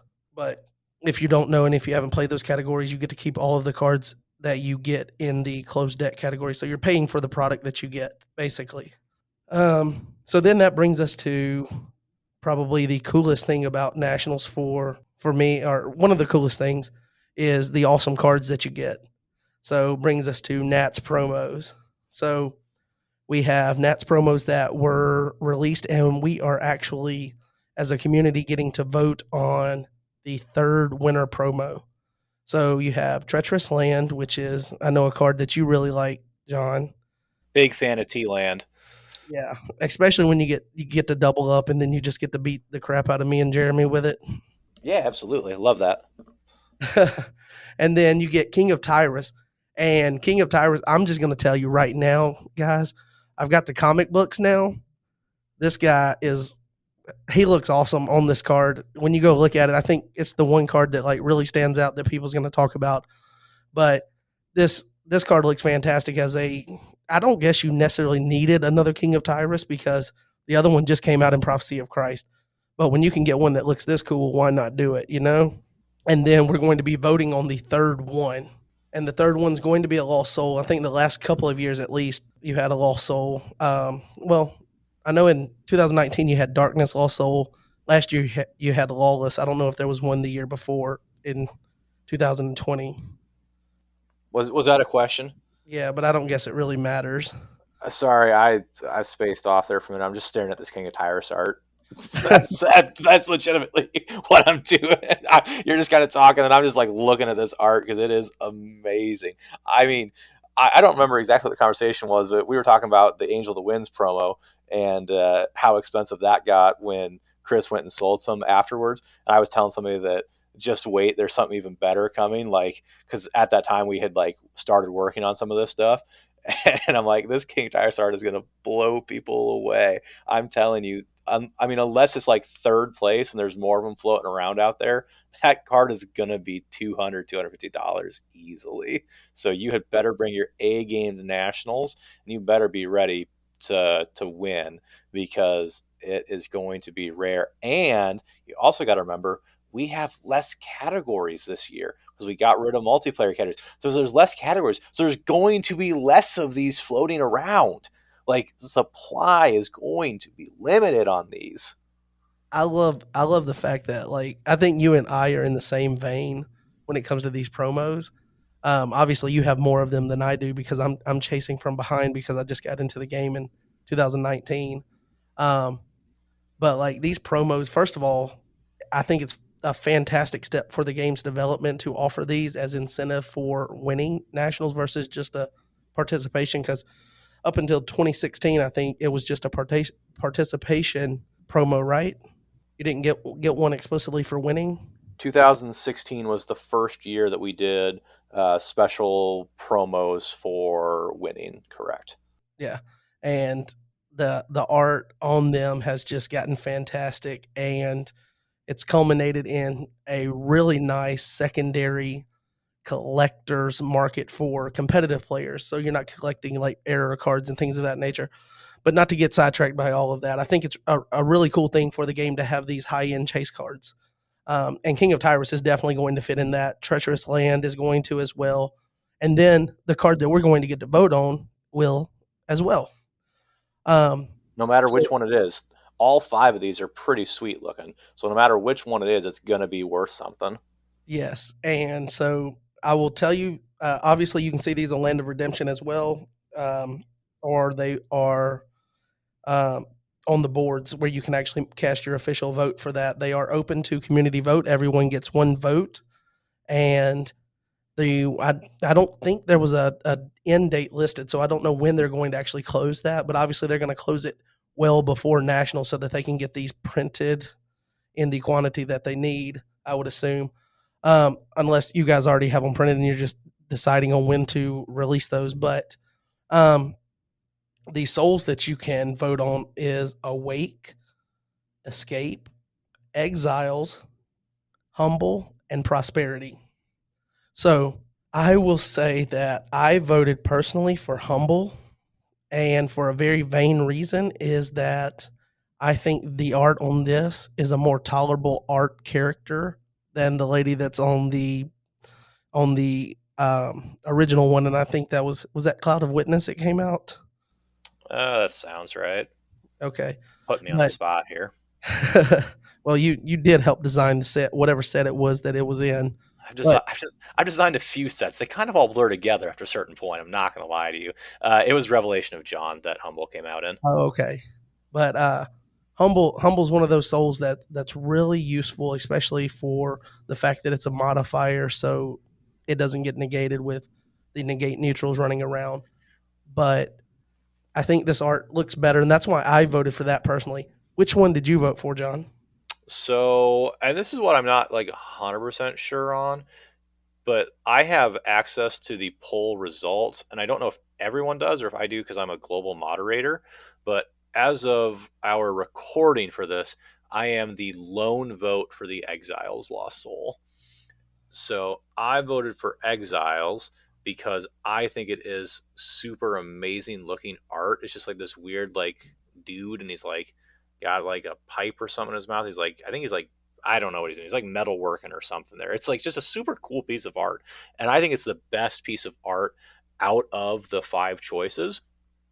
And I also think personally that everyone's analysis of Exiles and Remnant Soul with the new reserve rule is wrong. Now, I don't think they're as wrong on Remnant. I think Remnant did take a pretty good power hit with the rule, and so I don't know that Remnant is necessarily worth running anymore. But I really truly feel that everyone is wrong on Exile Soul, and that it is still worth playing in my seven souls. And I say that even knowing what the GOC souls are, and knowing that I might still play Exiles even after GOC comes out, because it is so flexible and versatile. We've printed a few capture cards in recent years. There's a couple capture cards that are really good in GOC. So the release all captured humans is a legitimate, viable ability on it. Top decking a good star enhancement from discard pile is an incredible ability every turn of the game after turn one, and take an OT artifact from reserve is an awesome ability every turn after turn one. So it's not amazing on turn one anymore. So what? It's still a really, really good lost soul. Getting to use your Solomon's Dream or your Emmaus Road again after it ends up in your discard pile is really good and totally worth playing. And then just play some effects that can put Lost Souls back in your deck. There's a few out there, DOU, and there's going to be a few more in GOC. So, like, I think that everyone is wrong about Exiles. And so I think it's got the best art, and I think the ability is still worth playing. That's why I voted for it. Okay, I will absolutely agree with you on the artwork. I told you before we started recording that I voted for Humble just because it's the one in the game I dislike that art the most. So I didn't vote for Exiles, but I do think it. I told you that I thought before you even told me you voted for it that I thought it was the best art here. Um, and then if you ask me which was second, I would probably say Awake. It's just this guy randomly laying down, and kind of ironic that it's called Awake, but he's really asleep. But I mean, obviously, you go to the scripture reference, and it'll make sense. Um, so those are your options to vote on, and you said something about being able to see the results after you cast your vote. Anyone can see the results because I can see them as well, and it looks like currently we only have 26 votes, and I know there's more than 26 active people on the boards in Discord. So everyone, make sure if you haven't voted to go cast your vote for that. And you mentioned earlier no end date, but the voting actually does close on January 30th, according to this poll here. So you have until January 30th to cast your vote. So that gives you, from the day that this comes out, you've got 12 days basically, as long as John gets us out on schedule on the 18th and doesn't, lollygag around. If we get it out on the 18th to you, which is the plan, I believe, you'll have 12 days to cast your vote. Okay, that's fair. And again, that's something I completely overlooked, but it is right there at the top under the vote. So I was probably just so eager to click which one I was voting for that I just kind of skimped over that. um, so those are what you're voting on for the third. And I guess you mentioned earlier if King of Tyrus is the third place, so I guess that means you don't know which ones are first, second, and third. Or you guys haven't That's decided that? That's correct. We haven't decided that yet. These cards have not been sent to print. Obviously, we're still waiting on the Lost Soul selection to do that. And so, when we get closer to sending them to print, once the Lost Soul has been selected, we'll come back as a group and have more conversation about which one is one, two, and three. In most years, we've got a pretty clean idea of which ones are one, two, and three when we're selecting on our own. This year, with the cards that we have and without having a dominant and other things like that, it's a little bit more. We're just not 100% sure, and so we'll come back together as a group and we will decide that closer to obviously when we send these to print. Because when we send them to print, we give Rob the numbers of each card that we need, and obviously you need less of the first place card than you do the third place card, and so when we send those numbers, that's when we kind of need to know which one is which. I personally, and this is a personal feeling, and so I'm not saying that it won't be because I am just one vote and one voice. I am not a fan of having evil cards, no matter how cool they are. I'm not a fan of having evil cards be the quote unquote top card. I have been very adamantly against having an evil national promo since I joined the team, and we haven't had one. I think ever actually, but definitely since I joined the team, we haven't had one. You mean And be the first place one, right? no, be the participation promo. Oh, okay. Okay. I guess we had Mayhem one year, so that's not quite strictly true. But in general, I am really not a fan of having evil cards be the card that everybody, even your first time player, gets, because ultimately the game is about redemption and it's about our journey with Christ and it's about bringing people to his word and teaching them about it. And I just don't think it's the right thing to do to have an evil card be the top card or the most important card or the card that everybody gets or anything like that. And so personally, even though I think King of Tyrus is the coolest looking art and the quote unquote best card out of the Lost Souls, T Land, and itself, I don't think King of Tyrus will be the first place card. I think it'll probably be the second place card. But that, like I said, I'm one voice, and it could end up as the first place card. It could end up as the third place card. We'll know when we know. For a perspective from just some random guy that plays the game and collects cards, I personally would like to see it be first place just because it's so cool, and I guess just to give it the value over the other options here. But I definitely understand what you're saying. Well, And if it's first place, it'll probably be like a $500 card. And I keep trying to sell you my 2016 Son of God, and you haven't bid on that yet. So I don't know if we want it to be a $500 card yeah, but why not? It makes because for the people that get it. Think about the person that kind of shows up to nationals, and then this is a card that people are going to want because it's, like you said, the best artwork here among these. It's the eye catcher and things. And if you sneak into, I don't know, say you team with somebody and you get to first place, that you didn't expect to win, and you have limited resources as a player. Well, now you have a, what you say, possibly $500 chase card that, with you cutting out categories and it being so valuable, well, now you can actually mortgage that for more cards to build your collection, to improve your, I guess, resources as a player, to improve your competitive ability. So I think that's cool, and it just keeps it. I like cards that hold value, and I think it would hold its value very well. So that's that's kind of like my justification for why I would think that personally I would like to see it be that. But again, I get what you're saying as well. And then I guess we have, I know that I forgot to put it on the list and you told me, but we have Nicodemus the seeker and then Nicodemus the teacher. And I guess that means that this is going to be the participation promo. correct. And so you have, on the good side, he's empty tomb, on that's his identifier, and he's all white. And then on the evil side, it's a flip card. On the evil side, he's Nicodemus the teacher, the Pharisee. And so the ability as a hero is you may draw X, limit 3. X is the number of your meek New Testament lost souls. And then may ban to Joseph of Arimathea, cannot be negated. So if you're playing meek lost souls, you get to draw up to 3, gets a band, and cannot be negated. And then Nicodemus the teacher, the gray Pharisee, if blocking alone, you may draw 2. So this guy's drawing 2 no matter what, or up to 2. You can draw evil, you can draw good. And then this card and New Testament gray enhancements used by this card cannot be negated. So he's CBN on both sides. So Looks like a Tyler card. It's got draw abilities. It's got CBN. I'm pretty sure Tyler made this card. yes, and another thing is it's super versatile because you can play it both ways, and it looks like it's good both ways. Obviously, we don't know what Joseph of Arimathea does, but Speak for yourself. I know well, what Joseph Arimathea I'm does. I'm speaking for the listeners here too. Okay, now, granted, if you want to go ahead and drop what Joseph of Arimathea does, we're all ears.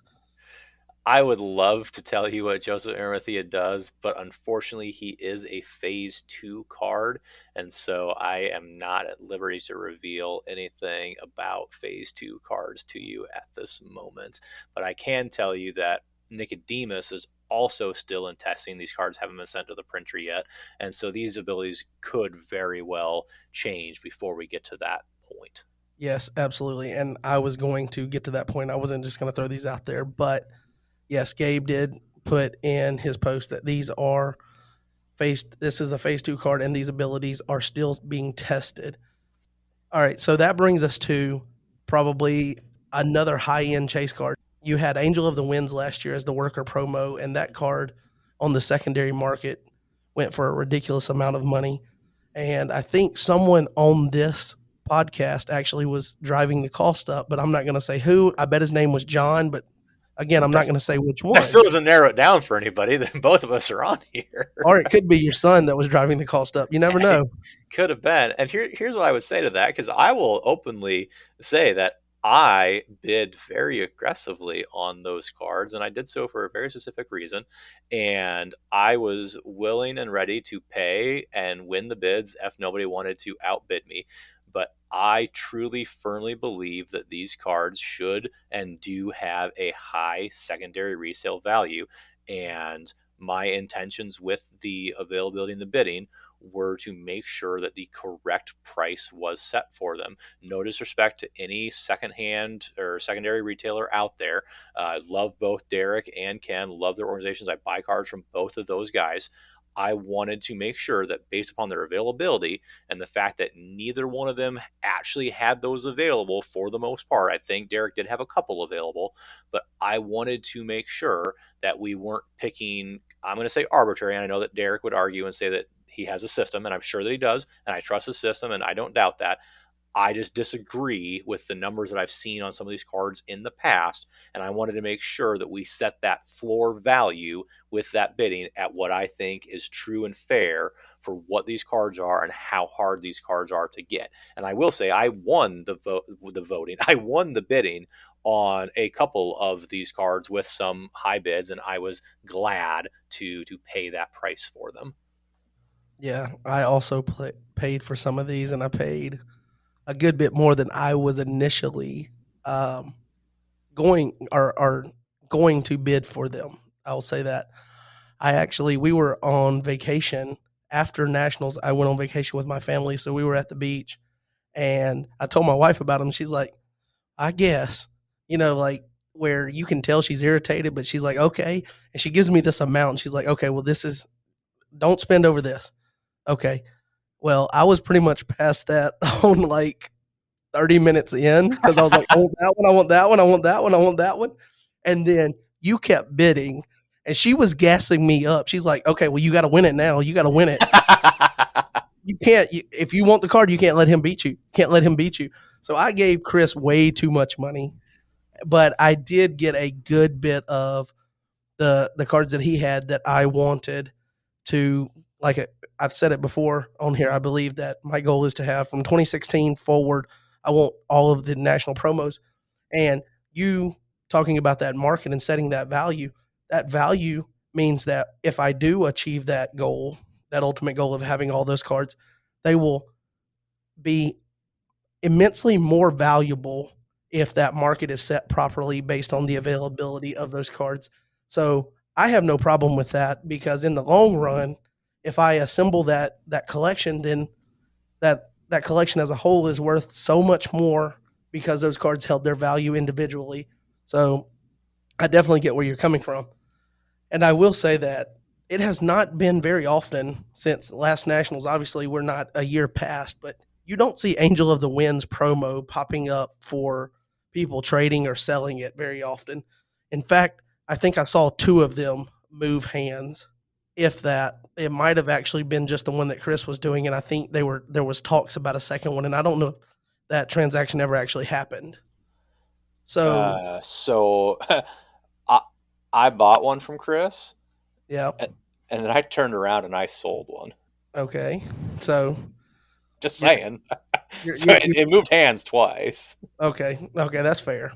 Um, but music leader, Music Leader is one of those cards that kind of has the ability on Music Leader is kind of the idea for counter cards from the design team, or from what Gabe mentioned, that the design team doesn't want to restrict things as much as they want to offer a benefit for the player that punishes the opponent by giving you benefit when they do whatever search or draw, versus restricting that and just locking the opponent down, and then it's kind of like a slower pace or whatnot. Music Leader is one of those cards from, I believe it was Persecuted Church. You I'm put me not. on the spot again, John. Stop doing that. I wasn't putting you on the spot. I was putting myself. I wasn't expecting you to answer that. I'm going with my thought. It's Uh, it's it's persecuted. I have Lackey open in front of me. You're welcome. oh, okay. Thank you. So, can you get on the server yet? Hold on. Testing. Ooh, doesn't look promising. No, if it Yep. doesn't immediately. Nope. I am not getting a connection here. No love connection, guys. Um, so Music Leader is one of those cards that's in that same vein of kind of like how Thomas the Twin that they spoiled for GoC Phase 1, where you can go get a dominant if an opponent uses, I think, a search ability. Um, so this is a card that a lot of people play.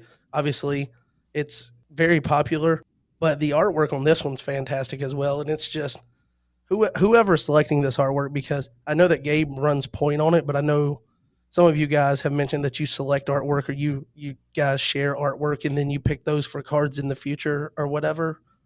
Whoever's picking the artwork for these cards overall, you guys as a team, it's fantastic. The artwork has gotten so much better um, on the latest sets and the promos, and it's knocking it out of the park.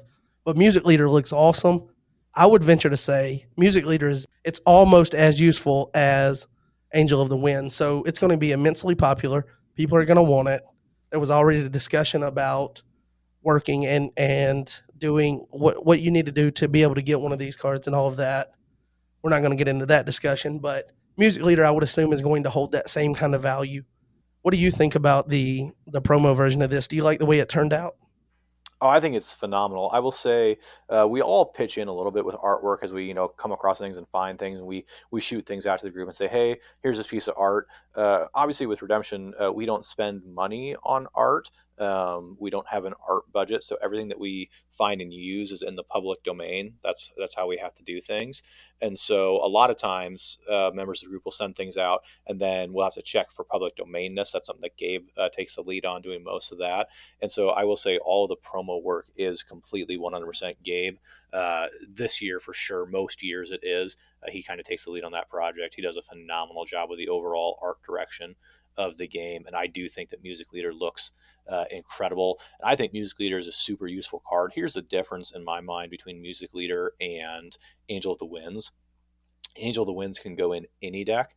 Music Leader goes in a more specific deck. Now, I will say that Music Leader can go in a variety of decks still, but he does have a lesser overall sphere of decks that he can go into than Angel of the Winds, which can just go in about just about anything.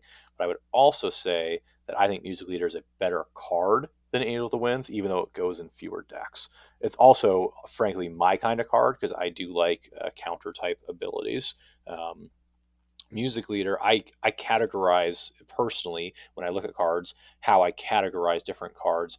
Music Leader is a soft benefit counter. So there's like 3 or 4 different levels of counters in my mind, and Music Leader is the lowest tier of those. So you have soft counters, which still allow your opponents to do things, but then trigger your own abilities. And then there's 2 kinds of those. There's things that they trigger that benefit you, and there's things that they trigger that hurt them. And so Music Leader benefits you. They do something, they get to use their ability, and then Music Leader triggers, and you get something good happening because they use their ability. And so, in my mind, that is one of the lesser useful abilities as a counter. But as a card, Music Leader is incredible. And for what he does, he is ridiculously good. I would rather just stop you from searching completely, and that's a level of counter, a hard counter, like has old Hezekiah Signet Ring. I would rather play Hezekiah Signet Ring, but frankly, most players in the day played both of those cards together. That way, if you handled one of them, they had the other one. Yeah, I will say that that all makes perfect sense.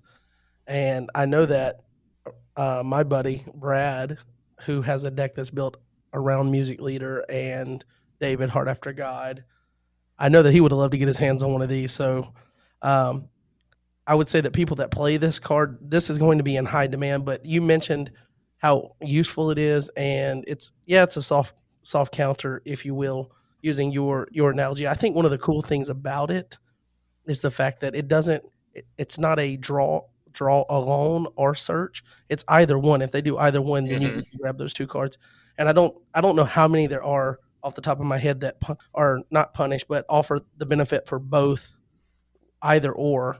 So a lot of them are if they search or if they draw. This guy does both, which makes him a little bit more versatile for decks that can use musician cards or cards that involve music.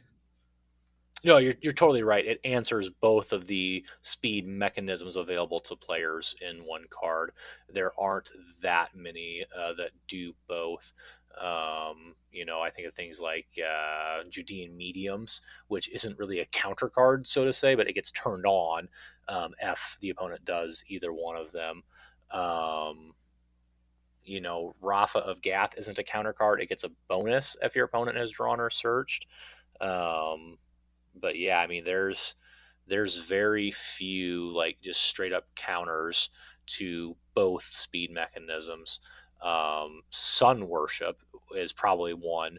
I think that's if opponent uses a draw or search, you get to discard top X cards, where X is the number of cards that they either draw or search for.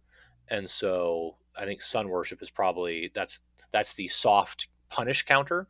It's very similar to Music Leader in that it's a soft counter. They still get to use their ability, but then they get hurt for using their ability. But yeah, there's very few that punish both speed mechanisms. Yeah, I think envy is another one that comes to mind. Let me, I got it pulled up here. So this one, place in territory if opponent exchanges to or takes a card from their reserve, you get to top deck a card from reserve. So if they go to their reserve for a search or exchange, then you get to top deck a card from your reserve, and then it has if they use a good draw ability, you can draw two. But it's more limited than Music Leader. Music Leader's like wide open. If they do either of these, grab two cards, and then you can grab them from discard or your deck, which is very versatile. So it's just an all around good card for decks that can utilize that. So moving on to side events, and this is one of those things that I'm really excited about because this is kind of different than last year. Last year we had the garbage sealed, which is something that happens, I think, every nationals from what I gather. Again, last year was my first one, but I know that it was something that people were looking forward to or whatnot on one of the nights. And then we were playing Raid, which is the half size. So it's only like 25 cards, I think it was, cards for Royal Rangers just to, teach kids how to play and play quick games. So it doesn't have dominance or whatnot, and they're made to be balanced and play against those. You pick one of those and you play over the weekend, and whoever gets the most win. But those were the only like side events that we had. And so this year we have a plethora of side events, and most of them are going to be pushing classic, so that people that are missing classic and want to play classic decks, there's going to be an avenue for you to be able to play those and show those off to people that you hang out with at Nats. And these events are going to be running, and they are able to be ran as soon as you have 8 players interested, and then the winners will receive an exclusive side event promo, but you can only receive one promo from each category.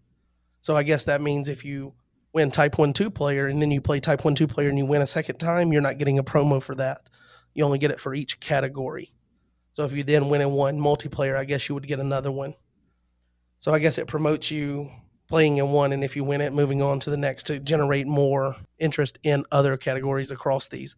So I'll give you a list of the categories, and again, you get 8 players interested, then you play these. Type 1 2 player, classic. Type 1 multiplayer, classic. Type 1 teams, classic. Type 1 LOC, Lineage of Christ constructed, so LOC only. And then type 2 2 player, you guessed it, classic. And then type 2 multiplayer, classic. Did you know that was coming? Classic. So these events are set up, and there's no limit to them. It doesn't say. There will be a small registration fee to enter each side event. And then as soon as it reaches 8 people, it will begin. And these will just be in the evenings after the main category of the day. And it says events will use the minimum number of Swiss rounds required to determine a winner, 3 for 2-player categories and 2 for multiplayer categories. Each side event can be run multiple times provided there's at least 8 players interested. And then winners will receive that promo again, but you can only receive 1 promo from each category. So it seems like these are going to be able to be ran several times over the course of the weekend. First of all, when you guys decided to do this, was it difficult to pitch to get an exclusive promo for these? Because as far as I know, again, being a little green here on national protocol and whatnot, this is the first time there's been an exclusive promo for a side event, correct? That's correct. This is the first year that we're doing this. We're giving it a trial run. We'd like to try different things and see. And Rob is extremely supportive when we bring things to him, as long as there's some logic and thought process behind it, and we're not asking him to spend $1,000 on a piece of art for 1 card or something like that. He usually is very generous and open with us, and he lets us know if something doesn't work, obviously. But this is a replacement for the Top Cut promo. So Rob has done the Top Cut promo for us for the past few years. And this year we're not doing Top Cut, we're doing Swiss only in Type 1 2-player. And so we don't need the Top Cut promo. In the past 2 years, the Top Cut promo has just kind of ended up going out to the top 8 players. And so this year we're doing the side event promo, which replaces that. So it's no added cost to Rob really to have that. And so it's a pretty easy ask, and I'm assuming it's a pretty easy give from Rob. And so that's what we're doing there. Is this replaces that. And so yeah, so this is the first time that we've done side events, but it isn't necessarily the first time we've had this level of prize support, so to speak. Are you looking forward to playing any of these categories? And if so, which ones are you most looking forward to? Which one's going to be easiest for me to win? I want that card. Uh, Type 1 2-player classic? I don't Type 1 teams classic? I'm not playing Type 2. Sorry, Jaden. Sorry, Tyler. Not doing that nonsense. You're not doing 2-player Type 2 Type 2 multiplayer classic? No. Friends don't let friends play multiplayer categories. What was the thing if Justin can't get to 1, he can't get to 7? Correct. If Justin can't get to 1, he can't get to 7. That's just how it works. If more people understood that, Justin would never get to 7. So, yeah, I mean, I'm going to play some Type 1 categories if I've got time. Hopefully I do. Nationals is a pretty busy weekend for me. I always give back and judge a category. So, I've got some commitments there as far as time goes, and I like to spend time fellowshipping and hanging out with players. And so side events do a little bit of that, I think. But obviously going out and having meals with people. And like I said, I'll have my family with me as well. So we'll just kind of see how much time I have to do these, but I'll play Type 1 2-player. I'll play Type 1 LOC Constructed. I'm actually pretty excited for that. I didn't play Type 1 LOC when it was ran at Nationals in Maryland. I think I was playing teams probably. So I didn't get a chance to play that category in like an official tournament. So I'm kind of excited about that. I'll have to throw an LOC deck together. There were some other options that you didn't rattle off in your first list that are kind of the secondary list of, hey, we don't know that we'll run these side events, but enough people are like excited about them. Maybe we will. And one of that's those, why I didn't do them off the top. right. Yeah. And I totally get that. But there's one in there that I'm excited for, and that is Type 1 block constructed. I have been really pushing for a block format, and obviously for a lot of different reasons we don't have a block format. But I mean, not to stroke my own ego or anything, but I have been pushing pretty hard for things like LOC constructed, GOC constructed, and block formats.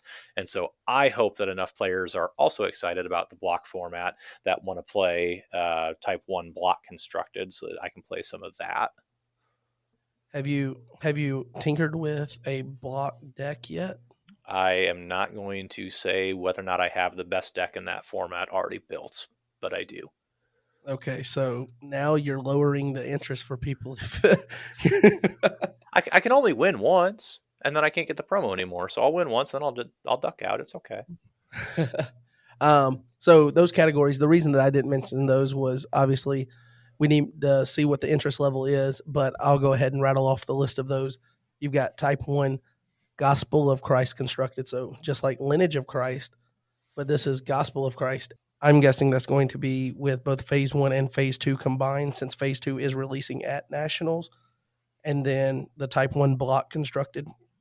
And for those of you that are listening that don't know what block means, as far as in redemption terms.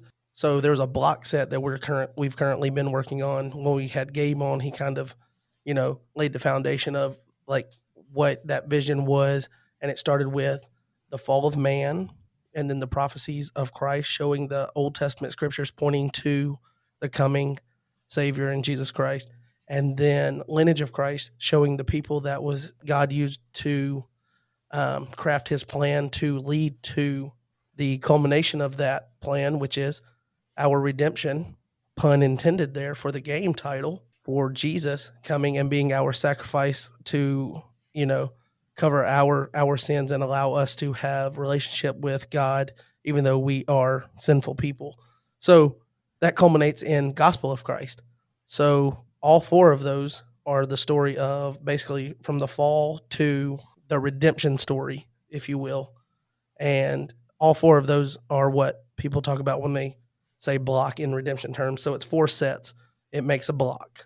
Type half. Do you want to just briefly say what that is? I've heard it before, but I don't really know the difference between type half and type northwest, I think is what that stands for, from like Oregon area. I know one of them is where you don't have like dominance and things of that nature, but I don't know what the difference is between the two. I'm not going to lie, John. I can't speak intelligently on these. I haven't had time in my life to play these alternate categories back when they were like introduced and popularized and whatnot. My understanding is that Type Northwest is no dominant 70 card minimum decks, designed to be a more balanced decks and some defense and not the crazy speed things that have been very popular for a while now. The other thing with Type Northwest is that it is 1 hour and you play the entire hour. It isn't to a total, like you don't play to 5 or 7 or anything like that. You play to your time limit, and then whoever has the most souls at the end wins. And so that allows for some interesting gameplay there, where you can play like a defensive lock deck and then win a bunch of souls at the end, or an attrition type deck and just run your opponent out of resources and then pick up a bunch of souls and stuff like that. It's not about racing, it's about making every card count. Type half, I'll totally mess this one up, but the basic idea is that you can't have any more than 4 of any card type. Like you can't just slam 12 heroes in and call it a day. You get like 4 heroes, 4 good enhancements, 4 evil characters, 4 evil enhancements, 4 or 5 lost souls, and I think you get like 4 flex spots or something like that you can use for anything. The rules are all up on the boards, and so that's a very brief overview that may not be 100% correct, but both of them had pretty good followings, and I've observed games of both. And they look quite enjoyable. I've never actually played any games of either. Okay, well, I definitely appreciate you offering some type of insight, because even though you didn't know specifically a lot of the details, you know a lot more than me. I've heard them mentioned on the boards, and I know that especially like Type Northwest, that's the one that I think had like it was almost like cult like following, people talking about it and talking about how much they enjoyed it on, I think it was Discord not too long ago.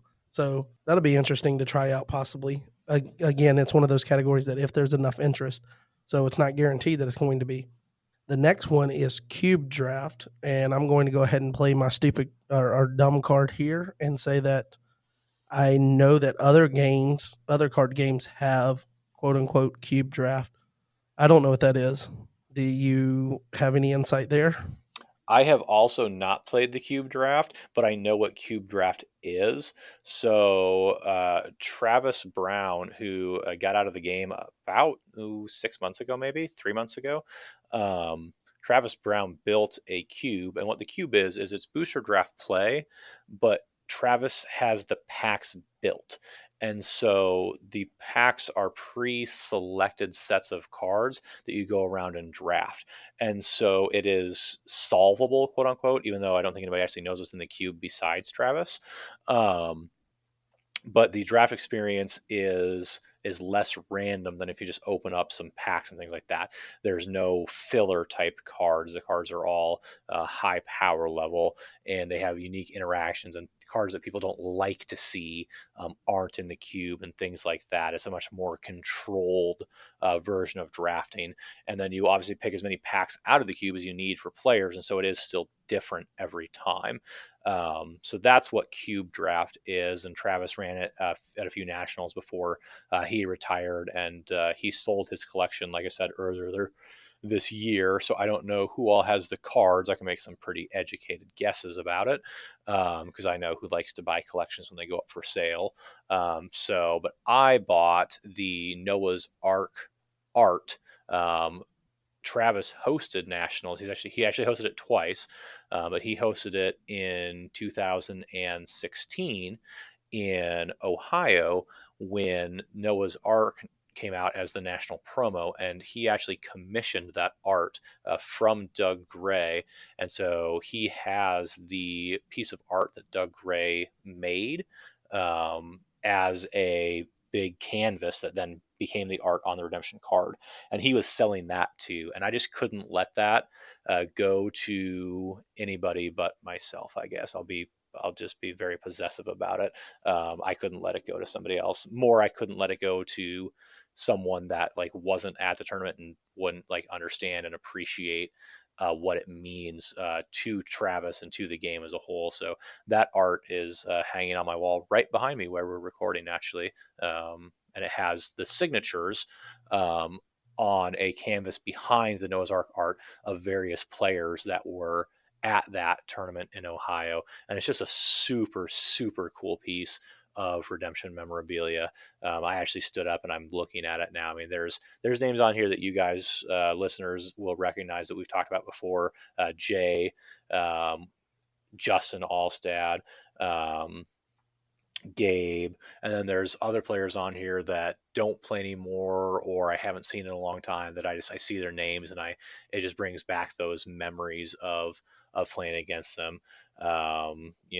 Names like Scott Bowen, who was from Wisconsin, and he's moved now, I think, to Arizona, but he doesn't play anymore. But he was a super cool guy. Tim Molly's name is on here, and Tim's a name that most people still know, but he doesn't play nearly as much anymore and has kind of stepped back and things like that. Tim is my brother-in-law, actually, but so I still hang out with Tim, but a lot of players don't, and it just brings back really good memories just looking at the names on this. So I have that, but I actually know for a fact that Travis wasn't able to sell his cube, and he still has that. And so if we were going to do cube draft, we would either need to contact Travis and purchase it from him, or build our own. And I don't know the first thing about doing that. Okay, that's a pretty in depth and kind of came with a cool story. So there you go. Um, I mean, we're talking about nationals. It's a nationals related story. Absolutely, and it kind of brings back to that, the family type thing, because you're sitting there going over the memories when you read the names out, and definitely that just continues to add to what we said earlier at the top of this about nationals and that family atmosphere type thing. Um, the next one, look, guys, I know what garbage sealed is. I know what this one is. This one is where you try to get the old, what is it, Prince of this World or something like that. You basically get a big numbers guy and you're playing enhancements that don't really have abilities, and it's just numbers and old school cards, and you're just trying to bludgeon your opponent, and the biggest guys, whoever drafts the biggest ones or whatever, or gets some out of their packs, I mean, they end up winning.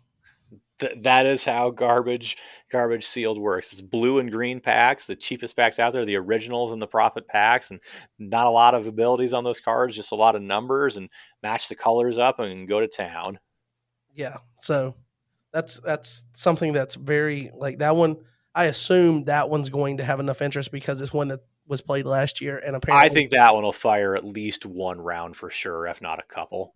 and honestly, that's the one. Like, if you're going and you haven't played Redemption before, and you're not sure about building these different decks, like if you're not comfortable building your Type 1 2-player deck, so you might not want to branch out into all these other categories.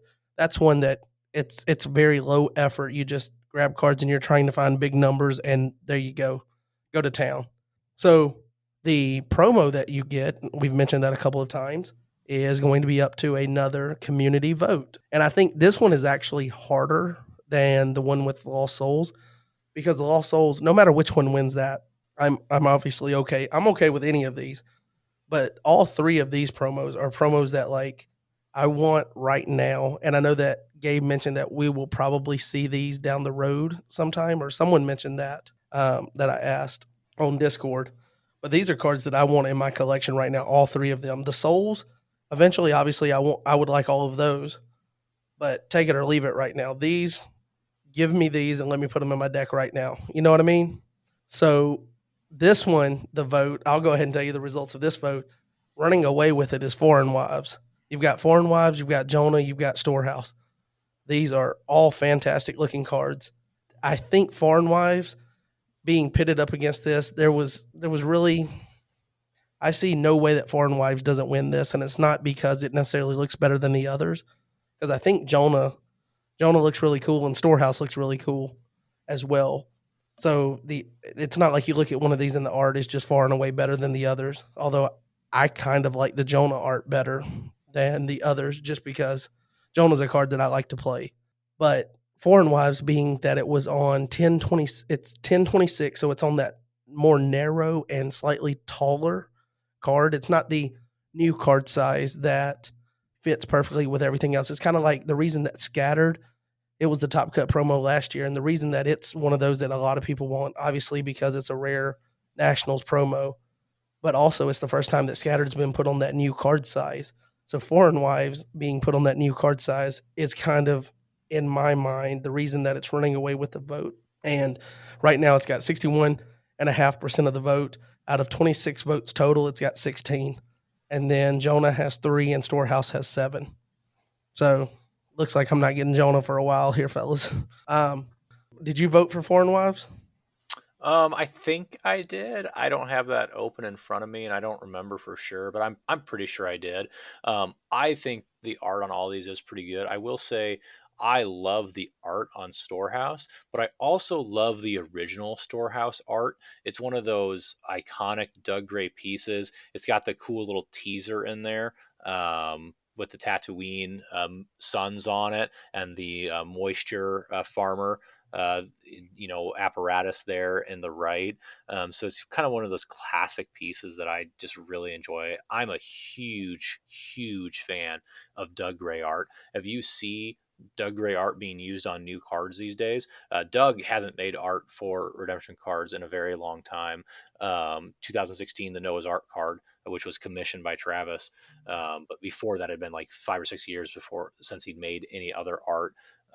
He made some of the art on like the tin cards and things like that. But Doug Gray was a paid employee of Cactus Game Design and was the art director in the infancy of the game, when we paid for art and did other things like that. And then obviously he's done a bunch of the art himself. But anytime that you see Doug Gray art on a card today, it's likely because somebody that really loves Doug Gray art, like myself, pushed for us to reuse it or to reprint the card that it was originally on. So there's been a few reprints that we've made that we thought deserved reprints and were close enough.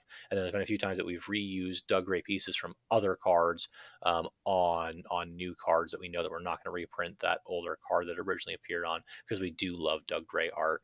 So I think that's part of the reason that Storehouse isn't seen as much votes, as many votes, I guess, as Foreign Wives, because the original art on it is fairly iconic to some of the players that are out there, even though this potential promo art that we have out there is really good looking too. But Wives is Wives. It's an amazing card. It's the most played card probably out of these three. The most versatile card. It's a super good blocker. Being multicolor, giving it access to all sorts of different things. It triggers a whole bunch of different identifiers that can check boxes for you if you need a certain nationality in play. It's got a bunch of those. So I think that Foreign Wives is going to run away with this vote as well. And I do believe I voted for Wives for those reasons. Yeah, I did. I definitely voted for Foreign Wives, but my biggest thing, some of all that works for you too, because I really do like the original art on Storehouse and the fact that like there's there's a shockingly high number of Redemption fans and players that are Star Wars fans. So that's pretty cool that you have a card that kind of bridges that gap, or not that gap per se, but kind of brings those two worlds together. And I really do like the original on Storehouse. Not that this one doesn't look great too, but Foreign Wives just being on that new card size is kind of the reason that I'm looking forward to that one if it does continue to trend that way.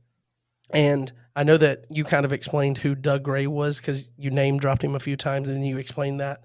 For those of you that don't know, Travis Brown he owned, I don't know how to say this because Ken owned, so Doug Gray, I think, is the original founder of Three Lions Gaming, right? Correct. And Yep. then he sold it to Ken. Ken then sold it to Travis. Yep. And then Travis, when he went back to school, and kind of closed the chapter on redemption for the time being, and now he's gotten out of it, sold it back to Ken. So he for a time owned Three Lions Gaming, and he was kind of instrumental for redemption in that secondary market. Probably about the time, I think that coincides with around the time that Derek was starting Your Turn Games. Does that sound about right?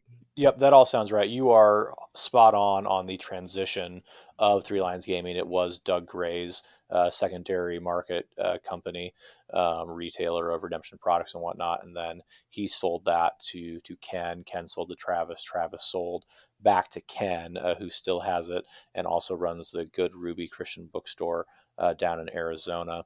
That is the trajectory for a little bit there. Chris Bainey from Covenant Games was when Doug originally sold it. He sent out an email to a bunch of different people, offering it for sale. And I know that Chris Bainey was one of the people that was offered it because I actually worked for Chris at the time I was in high school, and I helped Chris inventory his redemption stuff and mail out redemption things that people had bought from him and whatnot. He was a very big retailer at that time. He's shut down those operations since then. But I know that Three Lions was offered to Chris to purchase for a undisclosed amount of money. So I know at the time what the valuation was of Three Lions Gaming. So I got all sorts of fun redemption tidbits if you just get me talking. Yeah, you and Jade are gonna have to do some kind of like, I guess, deep dive into the history of redemption. Someone mentioned that would be cool to know, and you guys, now that you're starting a podcast, to know it's not really what your target discussion points were going to be because you want to talk about competitive strategy.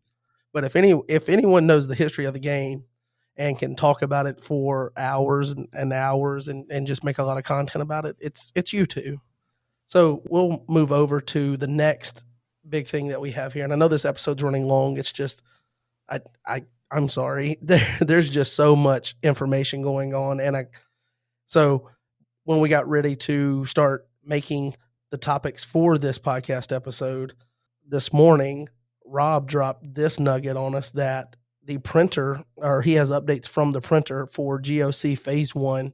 And what that looks like is he mentioned that he has ordered three print runs. So three print runs, and runs 1 and 2 are already sold out. Print run 1 will be shipping the week of January 24th. So that's approximate. I don't think he assured that as a guarantee. So it's expected to be shipping the week of the 24th. Resellers will receive approximately 50% of their order. So that means when print run 1 comes out, it's only going to cover 50% of pre-orders. And the second print run is running about 6 weeks behind that. So 6 weeks from the 24th is the second print run. And the balance of pre-orders that were submitted on time through the resellers and things of that nature will be shipped from that second printing. Cactus will also fill as many orders as they can that were submitted after the deadline. And the third print run should be available mid to late April. So I know I said a lot right there. It probably sounds like just some guy rambling. So the big thing is you've got three print runs. One's on the 24th of January going to be shipping out, and that's going to cover 50% of pre-orders.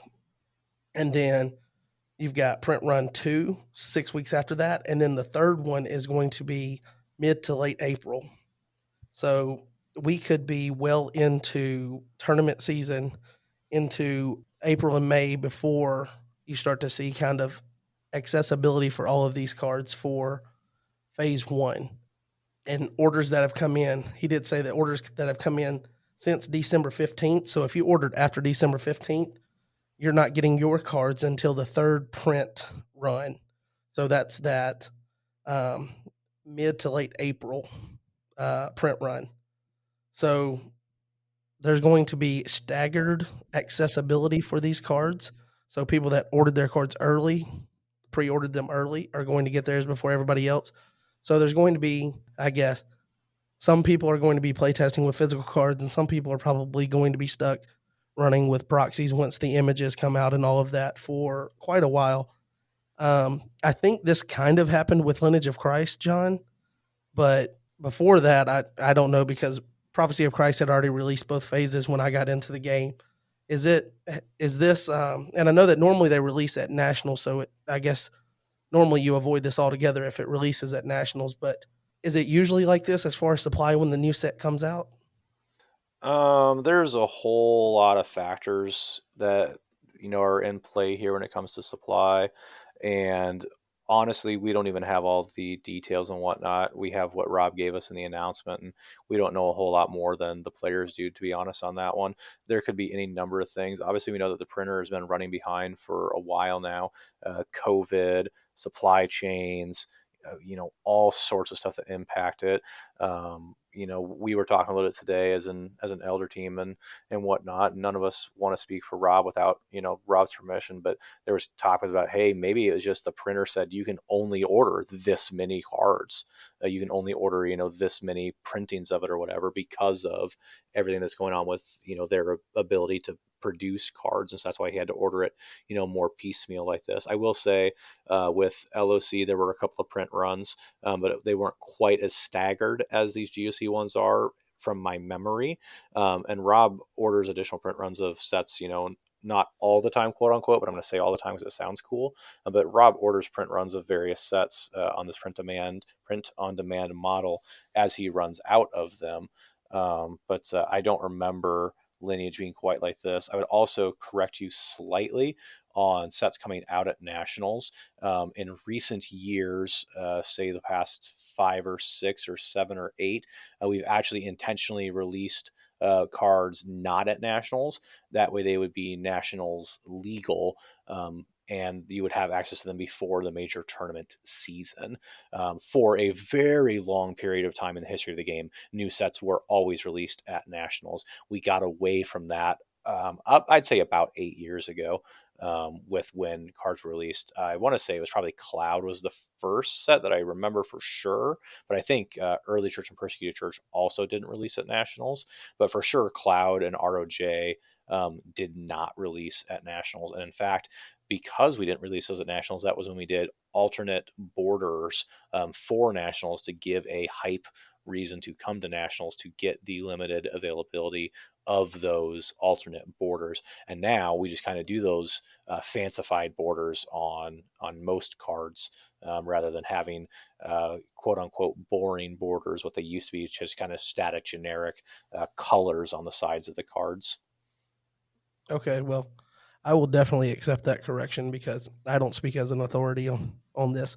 Learning as we go here. So, there was this week, if you tuned into Rob M Studios on YouTube, there was one spoiler that was released this week, and I think this was the only one that was part of GOC Phase One, and it was the card "Love One Another." We had seen this card previously, and it didn't have the ability on it, and now we have the ability, and that card is a clay and purple enhancement. The numbers are X and 2.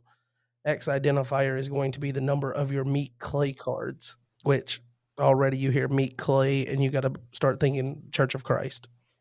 St. Patrick. St. Patrick, there you go. You're you're still a little salty because when I had you on the first time before we recorded it or whatever, I was like, that card doesn't look that good or whatever, and I think you corrected me pretty well on the fact that you can connect certain. It's not that he's good by himself; it's just connecting. So now you just got to bring it up and call me out on it again, huh? Yeah, just a little bit. Um, so the ability on Love One Another, the star ability is discard an evil card from a reserve, which we've seen that before. That can be a useful ability, especially for disrupting what a deck wants to do early. But it's also one of those things that doesn't work on turn one, so it's just going to be hit or miss when you get this card in your hand about using that star ability. Now, the actual enhancement ability is select up to X evil cards. Again, X is the number of your meek clay cards. So select up to X evil cards. Again, I'll just say Church of Christ. You can say St. Patrick. No, Convert, it's best with Church of Christ. yeah, especially with a token because you can play this on the token to make it CBN, correct? Yes, you can. So select X evil cards if you've got, 8 meek clay tokens because you put 8 heroes out there. Um, convert the selected humans and bounce the rest, regardless of protect abilities if used by a meek hero. So, I mean, it's just this looks like a fun toy to pair with that card for Church of Christ, but it's also got purple, so you could use this with disciples. We don't know what the full array of what disciples are going. We don't. I know you do. Make that clarification here, but so you could use it with purple or clay here. And another thing is X2, X number of your meek clay cards. This could be a fantastic toss card as well. So, you could toss down X could be pretty high. So it could be a solid toss card. Did you play test this? And if you did, or what was your thoughts of this card while play testing? Let's say that. It changed a couple of times during playtesting to different various things. At one point, it was doing something too similar to another card, and so it changed a little bit. And then we ended up on this, and it is really good. And what I'm most excited for, I'm going to talk a little bit more generally than just this one card, is like the way that we did Clay. Like there's so many different ways, even within the GOC set, because we had so many card slots available to us.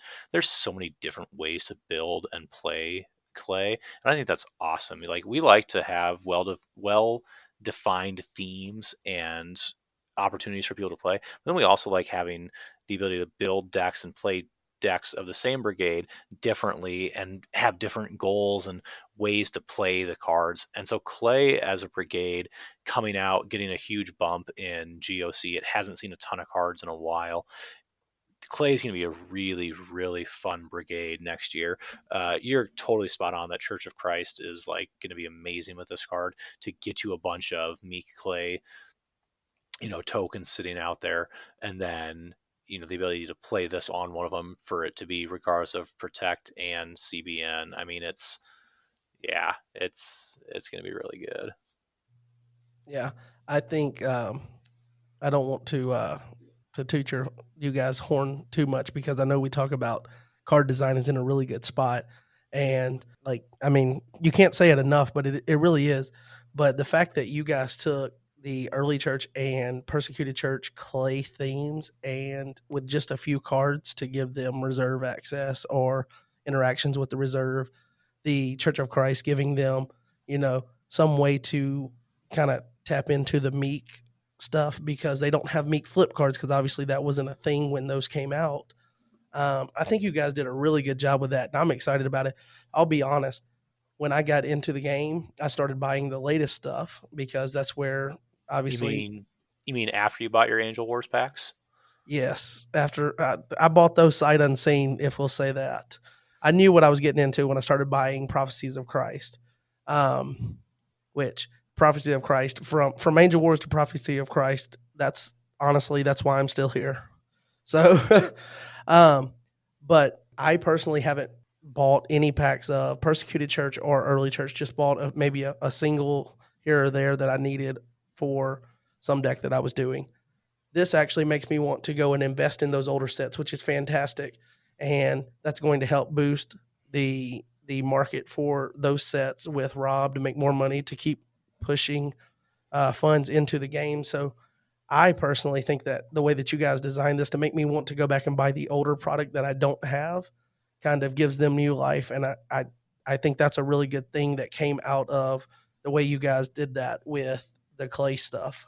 I don't know if that was the direct intention, but I think that's definitely going to be a side effect of the way that you guys designed that to interact with and bring those themes up to speed with what's going on in the current game. So, also with Rob's announcement, he went ahead and gave us information on the I and J plus cards, which you guys spoiled previously, and we have since found out that the image on that was the border and the bottom portion of an artifact called Denarius, which is a reprinted card with a new ability. These cards are going to be with I and J starters that apparently we've run out of packaging for those cards. So we still have the I and J cards and the decks. We just don't have more packaging for them. So Rob's putting them in new packaging and also adding some, I would say these are mid-level like chase cards to make people, again, kind of like what I mentioned before. I don't know if the direct intention, and maybe you can speak to that, but I think it's kind of like what I mentioned before, is that it's going to make people want to buy INJ starters to get their hands on these cards, which is going to boost more income for the game and put more money back into the game for cards that were just not moving very well as far as with the veteran player base. But so we're getting 6 new cards, and they're giving the cards the set identifier of I and J plus. So these 6 new cards are going to be packaged with starter decks in their new packaging, and they are due in early February, according to Rob. And we got all of these cards through a lot of activity today on the Discord. So we know what all 6 of these cards are. So we'll kind of look at those real quick. And so the first one was New Jerusalem, which is basically the new winter promo version of New Jerusalem. Copy the last good dominant played during this phase. And then we get a card that I think kind of had immediate like positive reaction to, because obviously it was the first one that we figured out that wasn't New Jerusalem, which was just given to us, but Judge's Seat, which is a fortress. And so this is a reprint with a new ability, and it says each upkeep you may take a Good Ruth card, a Good Ruth or Judge's enhancement. I'm sorry, Good Ruth or Judge's enhancement from deck or reserve. While you control a judge, you may discard this card to discard an evil card in a territory. So Judge's Seat, helping out Ruth and Judges, is going to fit in with the J starter deck. So this card looks like it's going to be useful with the starter decks when you buy it with that, and it's also going to support Ruth theme that was boosted in LOC. So you get some usage out of that for the starter decks and for decks that use that Ruth support from LOC. What do you think about this card, John? It's good. I don't really know what to tell you besides that. It's a really good card. We've tried to be very intentional in giving themes unique identities and things that they do, and not having everything be the same. And one of Judge's things that it just kind of does is territory destruction. You see that on Jephthah and Shibboleth, and the old Judge's Seat, frankly, was that way. So we wanted to keep a little bit of that flair on this card, and so that's why while you control a judge, you can discard it to discard an evil card in a territory. A very broad ability to get rid of a 3 woes that's evil sitting in an opponent's territory, or an evil fortress that's giving you troubles, or a character, and just win that war of attrition with it. So it's a really good card. I'm not gonna lie. I didn't do a ton of testing on these personally, so I don't know how it's going to play out like in real time. Just being totally honest, I didn't do a ton of testing personally on these with when the project happened and my involvement level in that exact moment. I didn't test these all that much. Okay, well that's fair enough.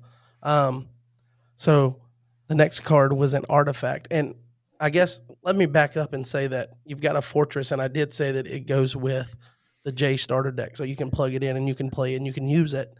And if you think about it, there was no fortresses in the starter deck, so this is introducing new card types. So you get the additional Soul Rescue with New Jerusalem in the starter deck. You get Judge's Seat, which is a fortress. You get Denarius, which is an artifact. You also get a reprint of the New Covenant. We'll go over that ability in a minute, but that's a covenant actually. So you get to use it as an artifact or as an enhancement. Then you have a reprint of Philistine Outpost, and then you have a new lost soul called the First. So you add fortresses, there's an artifact, and there's a covenant. So you're adding some different card types that didn't actually come with the starter decks when they were first made. So it's kind of branching out, and it's a I guess a light step introduction to some of those card types. The Daenerys reprint is you may take an evil Roman from deck or a New Testament Gray enhancement from reserve. While you control an Emperor, you may discard this card to draw 3. So this is a card you could pair with Delivered. I think you were the one that mentioned that to get just a random draw 3 out of it. Um, the New Covenant, and I'll just run through these, and then if you want to comment, you can. The New Covenant is on the enhancement side. Hero may ban to any number of New Testament heroes, which is kind of fun. I don't know that I recall any mass banding of cards in the starter deck. It's been so long since I played with those, but and then on the artifact side, you may take a good gospel enhancement from deck or reserve. And the enhancement is obviously purple for I think that's what it was previously. But the new covenant, um, so you may take a good gospel card or a good gospel enhancement from deck or reserve. So that's going to introduce potentially the reserve to someone that doesn't know about that from the starter decks, and he's getting packed with that. Not that you necessarily have that with that, but that's obviously a card that will be useful with GOC cards coming out. Philistine Outpost, if attacked, you may play an evil Philistine from deck or reserve. At any time, you may discard this card to resurrect an evil Philistine. So they get rid of your Goliath and you bring him back. Sounds pretty good. And then Lost Soul, the First, if put in play and all of your other Lost Souls are meek, you may draw 1 and top deck this card. And there was discussion on Discord asking the question, if you draw this and you don't have any other souls, do you get the benefit? And I believe that was answered to be that you would not, because you can't meet the condition if you don't have any lost souls that fit that criteria. So is that how you see that ruling? That's how I see that ruling for sure. Yeah, if you don't have any lost souls, then you don't have other lost souls to look at, and so it stays in play. And this is the one that we talked about, I think, back when Bobby was on the podcast talking about the new Redemption subreddit that kind of has that feel of like a combo E card. It says if put in play and all your lost souls are meek. So obviously you're maintaining that. You get that draw 1 and then you get to top deck. So it's a recurring ability.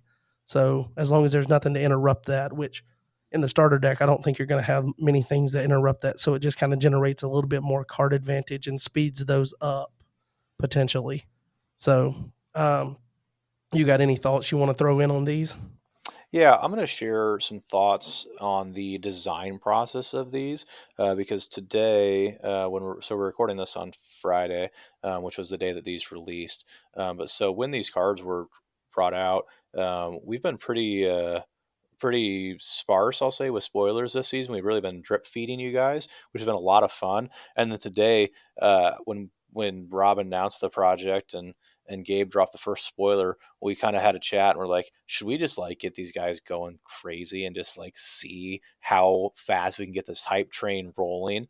And so we're like, we're just gonna release everything today. We're just gonna get it all out there and just have it be a great time.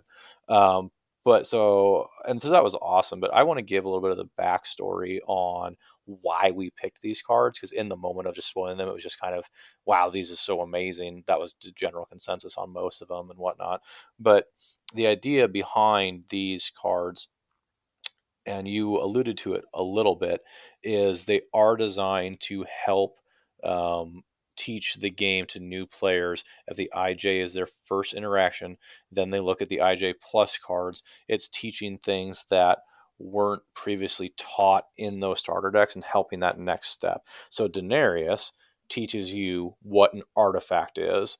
It also teaches you the timing of artifacts, that some artifacts work when you activate them, the first part of the ability, and then some artifacts work at any time and give you options with when you get to use them. So it teaches you the timing on both ways there. And then you've got Judge's Seat, which teaches you what a fortress is and what a fortress looks like, and you have to learn where they go. And then it teaches you about upkeep triggers because it has an upkeep trigger when you get to use its ability. And so now you have a frame of reference for other cards that only trigger in upkeep and how to play those cards. Philistine Outpost shows you that fortresses can also be evil and how those operate. And then it gives you battle phase trigger knowledge with the F attacked ability on it. So it teaches you about making sure to check your triggers as battle phases start and various things like that. Then you've got New Covenant, which teaches you what a covenant is as both an artifact and an enhancement. So it introduces dual card types to players. The abilities on it aren't necessarily anything radical or anything like that. They don't really teach you a whole ton, but it teaches you about dual card types. And then you have the Lost Soul, which there were ability Lost Souls in INJ previously, but they were both when rescued triggers. And so this Lost Soul teaches you about put in play triggers. So they were very, very deliberately chosen for not only the card type that they are, but the abilities that we put on them to teach specific aspects of the game. That's really cool hearing the intentional reason for those, and I guess I didn't immediately pick up on the different timing. So you mentioned having the upkeep trigger or knowing the ongoing ability of Denarius, so it's not just when you activate it in your prep phase. So that's pretty cool that you guys put that kind of thought into it. Let me ask you. I did also say that it looked like this was kind of intentional to maybe drive product sales for some of those remaining because I know everybody wants new starter decks, and we always hear that Rob's sitting on INJ starter decks because it's back when we were doing not print on demand. You were having to order things in bulk, so he's sitting on a bunch of INJ starter decks. Was this also intentional to move that product to try to clear that out for potentially future starters? Not really, to be honest with you. I mean, if that ends up happening, that'll be fantastic and awesome. But it really truly is about the fact that Rob had ran out of packaging and he needed to order new packaging. And just with the way that the new packaging ended up being, fit around the cards and whatnot, we had the opportunity to add these 6 cards and make the packaging work that way with those cards. It truly wasn't necessarily about, hey, let's create some awesome cards that everyone's going to want to have to sell out of the rest of INJ to clear the way for future projects. It was about just the opportunity that we had to do it to make the packaging work. And I would say these cards, while good, are not necessarily I mean, I'll buy some new IJ, new quote unquote IJ. I'll buy some IJ in the new packaging to get copies of these. But you don't necessarily need these cards for any specific deck. NJ is a reprint of a card that you can get by winning a tournament, or if you'd attended Nationals in Tennessee in 2019, it was a promo then. So that one isn't one that you need. The Lost Soul is good, but in testing, we really found that you want all of your Lost Souls to be meek if you're going for those meek type things. And so it's not necessary for a meek Lost Soul deck. And the ability, well, good isn't outstanding. Judge's Seat is for a very specific deck that doesn't necessarily need it. It has other ways to do those things that it wants to do. Philistine Outpost might be necessary for a Philistine defense. So you might need to get a hold of a copy of that card. And I will say that since we changed Endless Treasures, Denarius is a potential +4 if you have an Emperor down. So you have to have the Emperor down. It doesn't quite slot in every deck the way that Endless Treasures did, but it is a +4 with taking an Evil Roman from deck or an Empty Grave from reserve. You get +1 there, and then the draw 3. So I mean, it can be a pretty good card advantage swing in the right deck set up for it, but it's probably not going to happen turn 1 unless you draw, it or delivered and an Emperor to have down and play already. So, Denarius might be one that you need to have. I don't know if I'd go that far. New Covenant, you have plenty of other ways to do both those abilities on existing cards, right? So really, the only two that you might need to get a copy of, in my opinion, are Outpost and Denarius. So it's not like they're chase cards necessarily. So yeah, our goal wasn't really to clear out the rest of the INJ product with these by any means. Well, like you said, if it happens, that's fantastic. So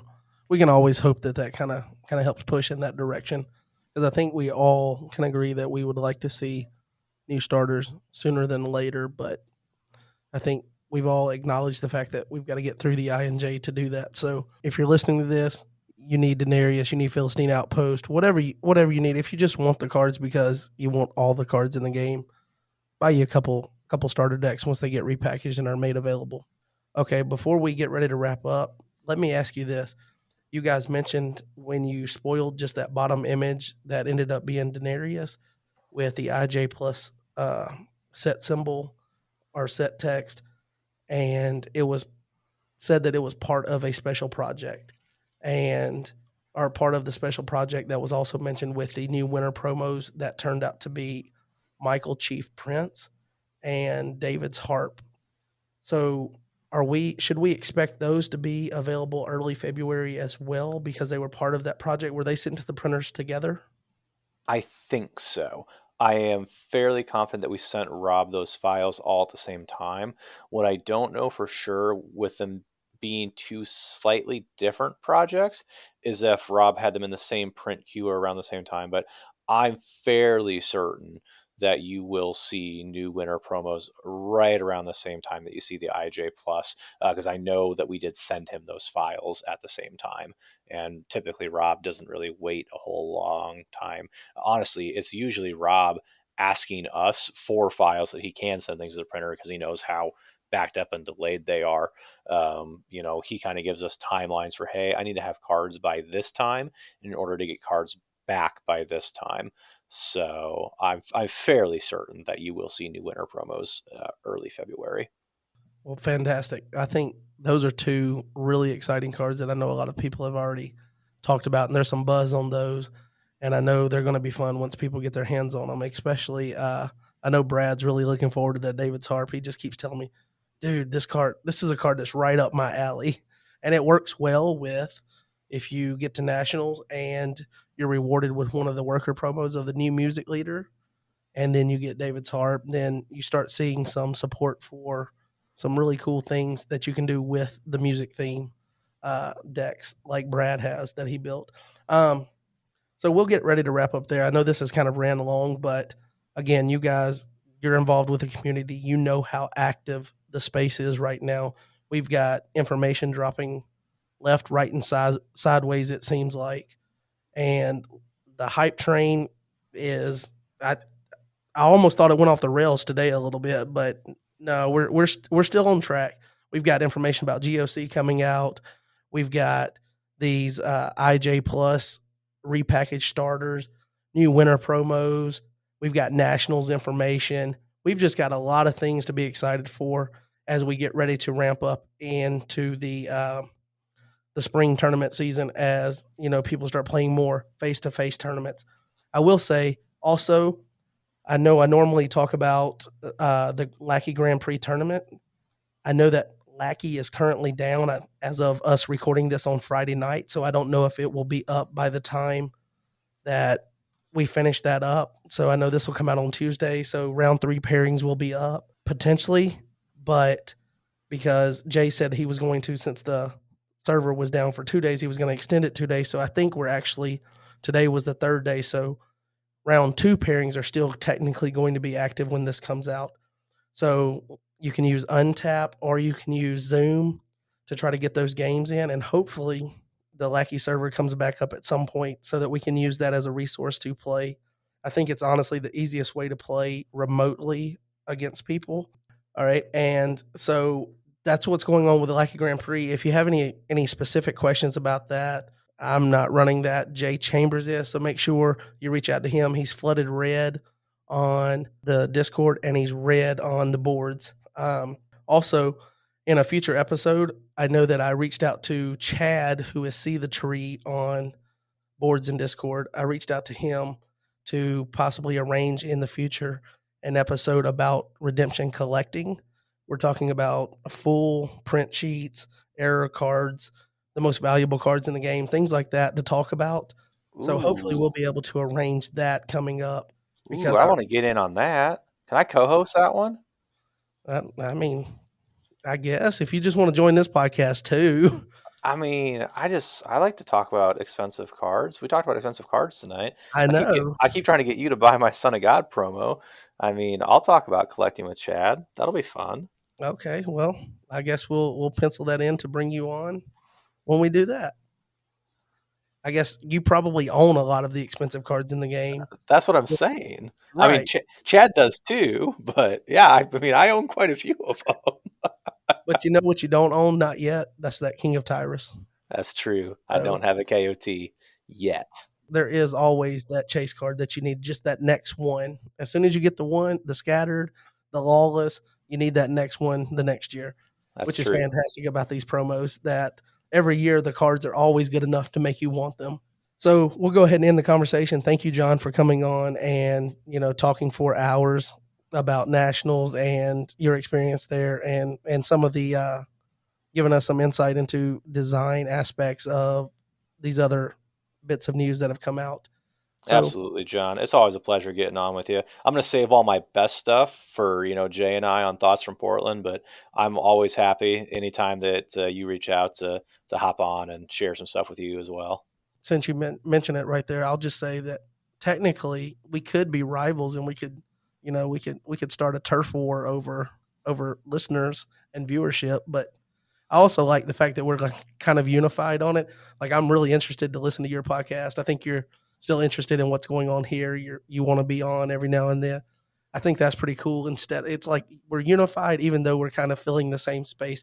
And I think that's just a testament to who we are and the community that we're serving. So, Absolutely. all right. Well, thanks for joining, guys, and we'll talk to you next week. Peace.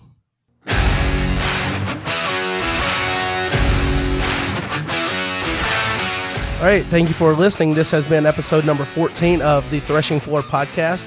I want to thank John for coming on and sitting down and talking with us.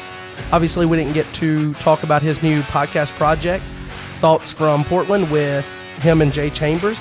But make sure you check that out as he releases new episodes. I think the schedule is for him to release the next episode next Sunday. So make sure you're on the look for that. And also, a reminder to get in your Lackey Grand Prix games. Obviously, pairings for week 2 are going to be delayed a few days. So you've got a few extra days to get those games in. And want to appreciate you for listening as always. And we'll talk to you next week. Peace.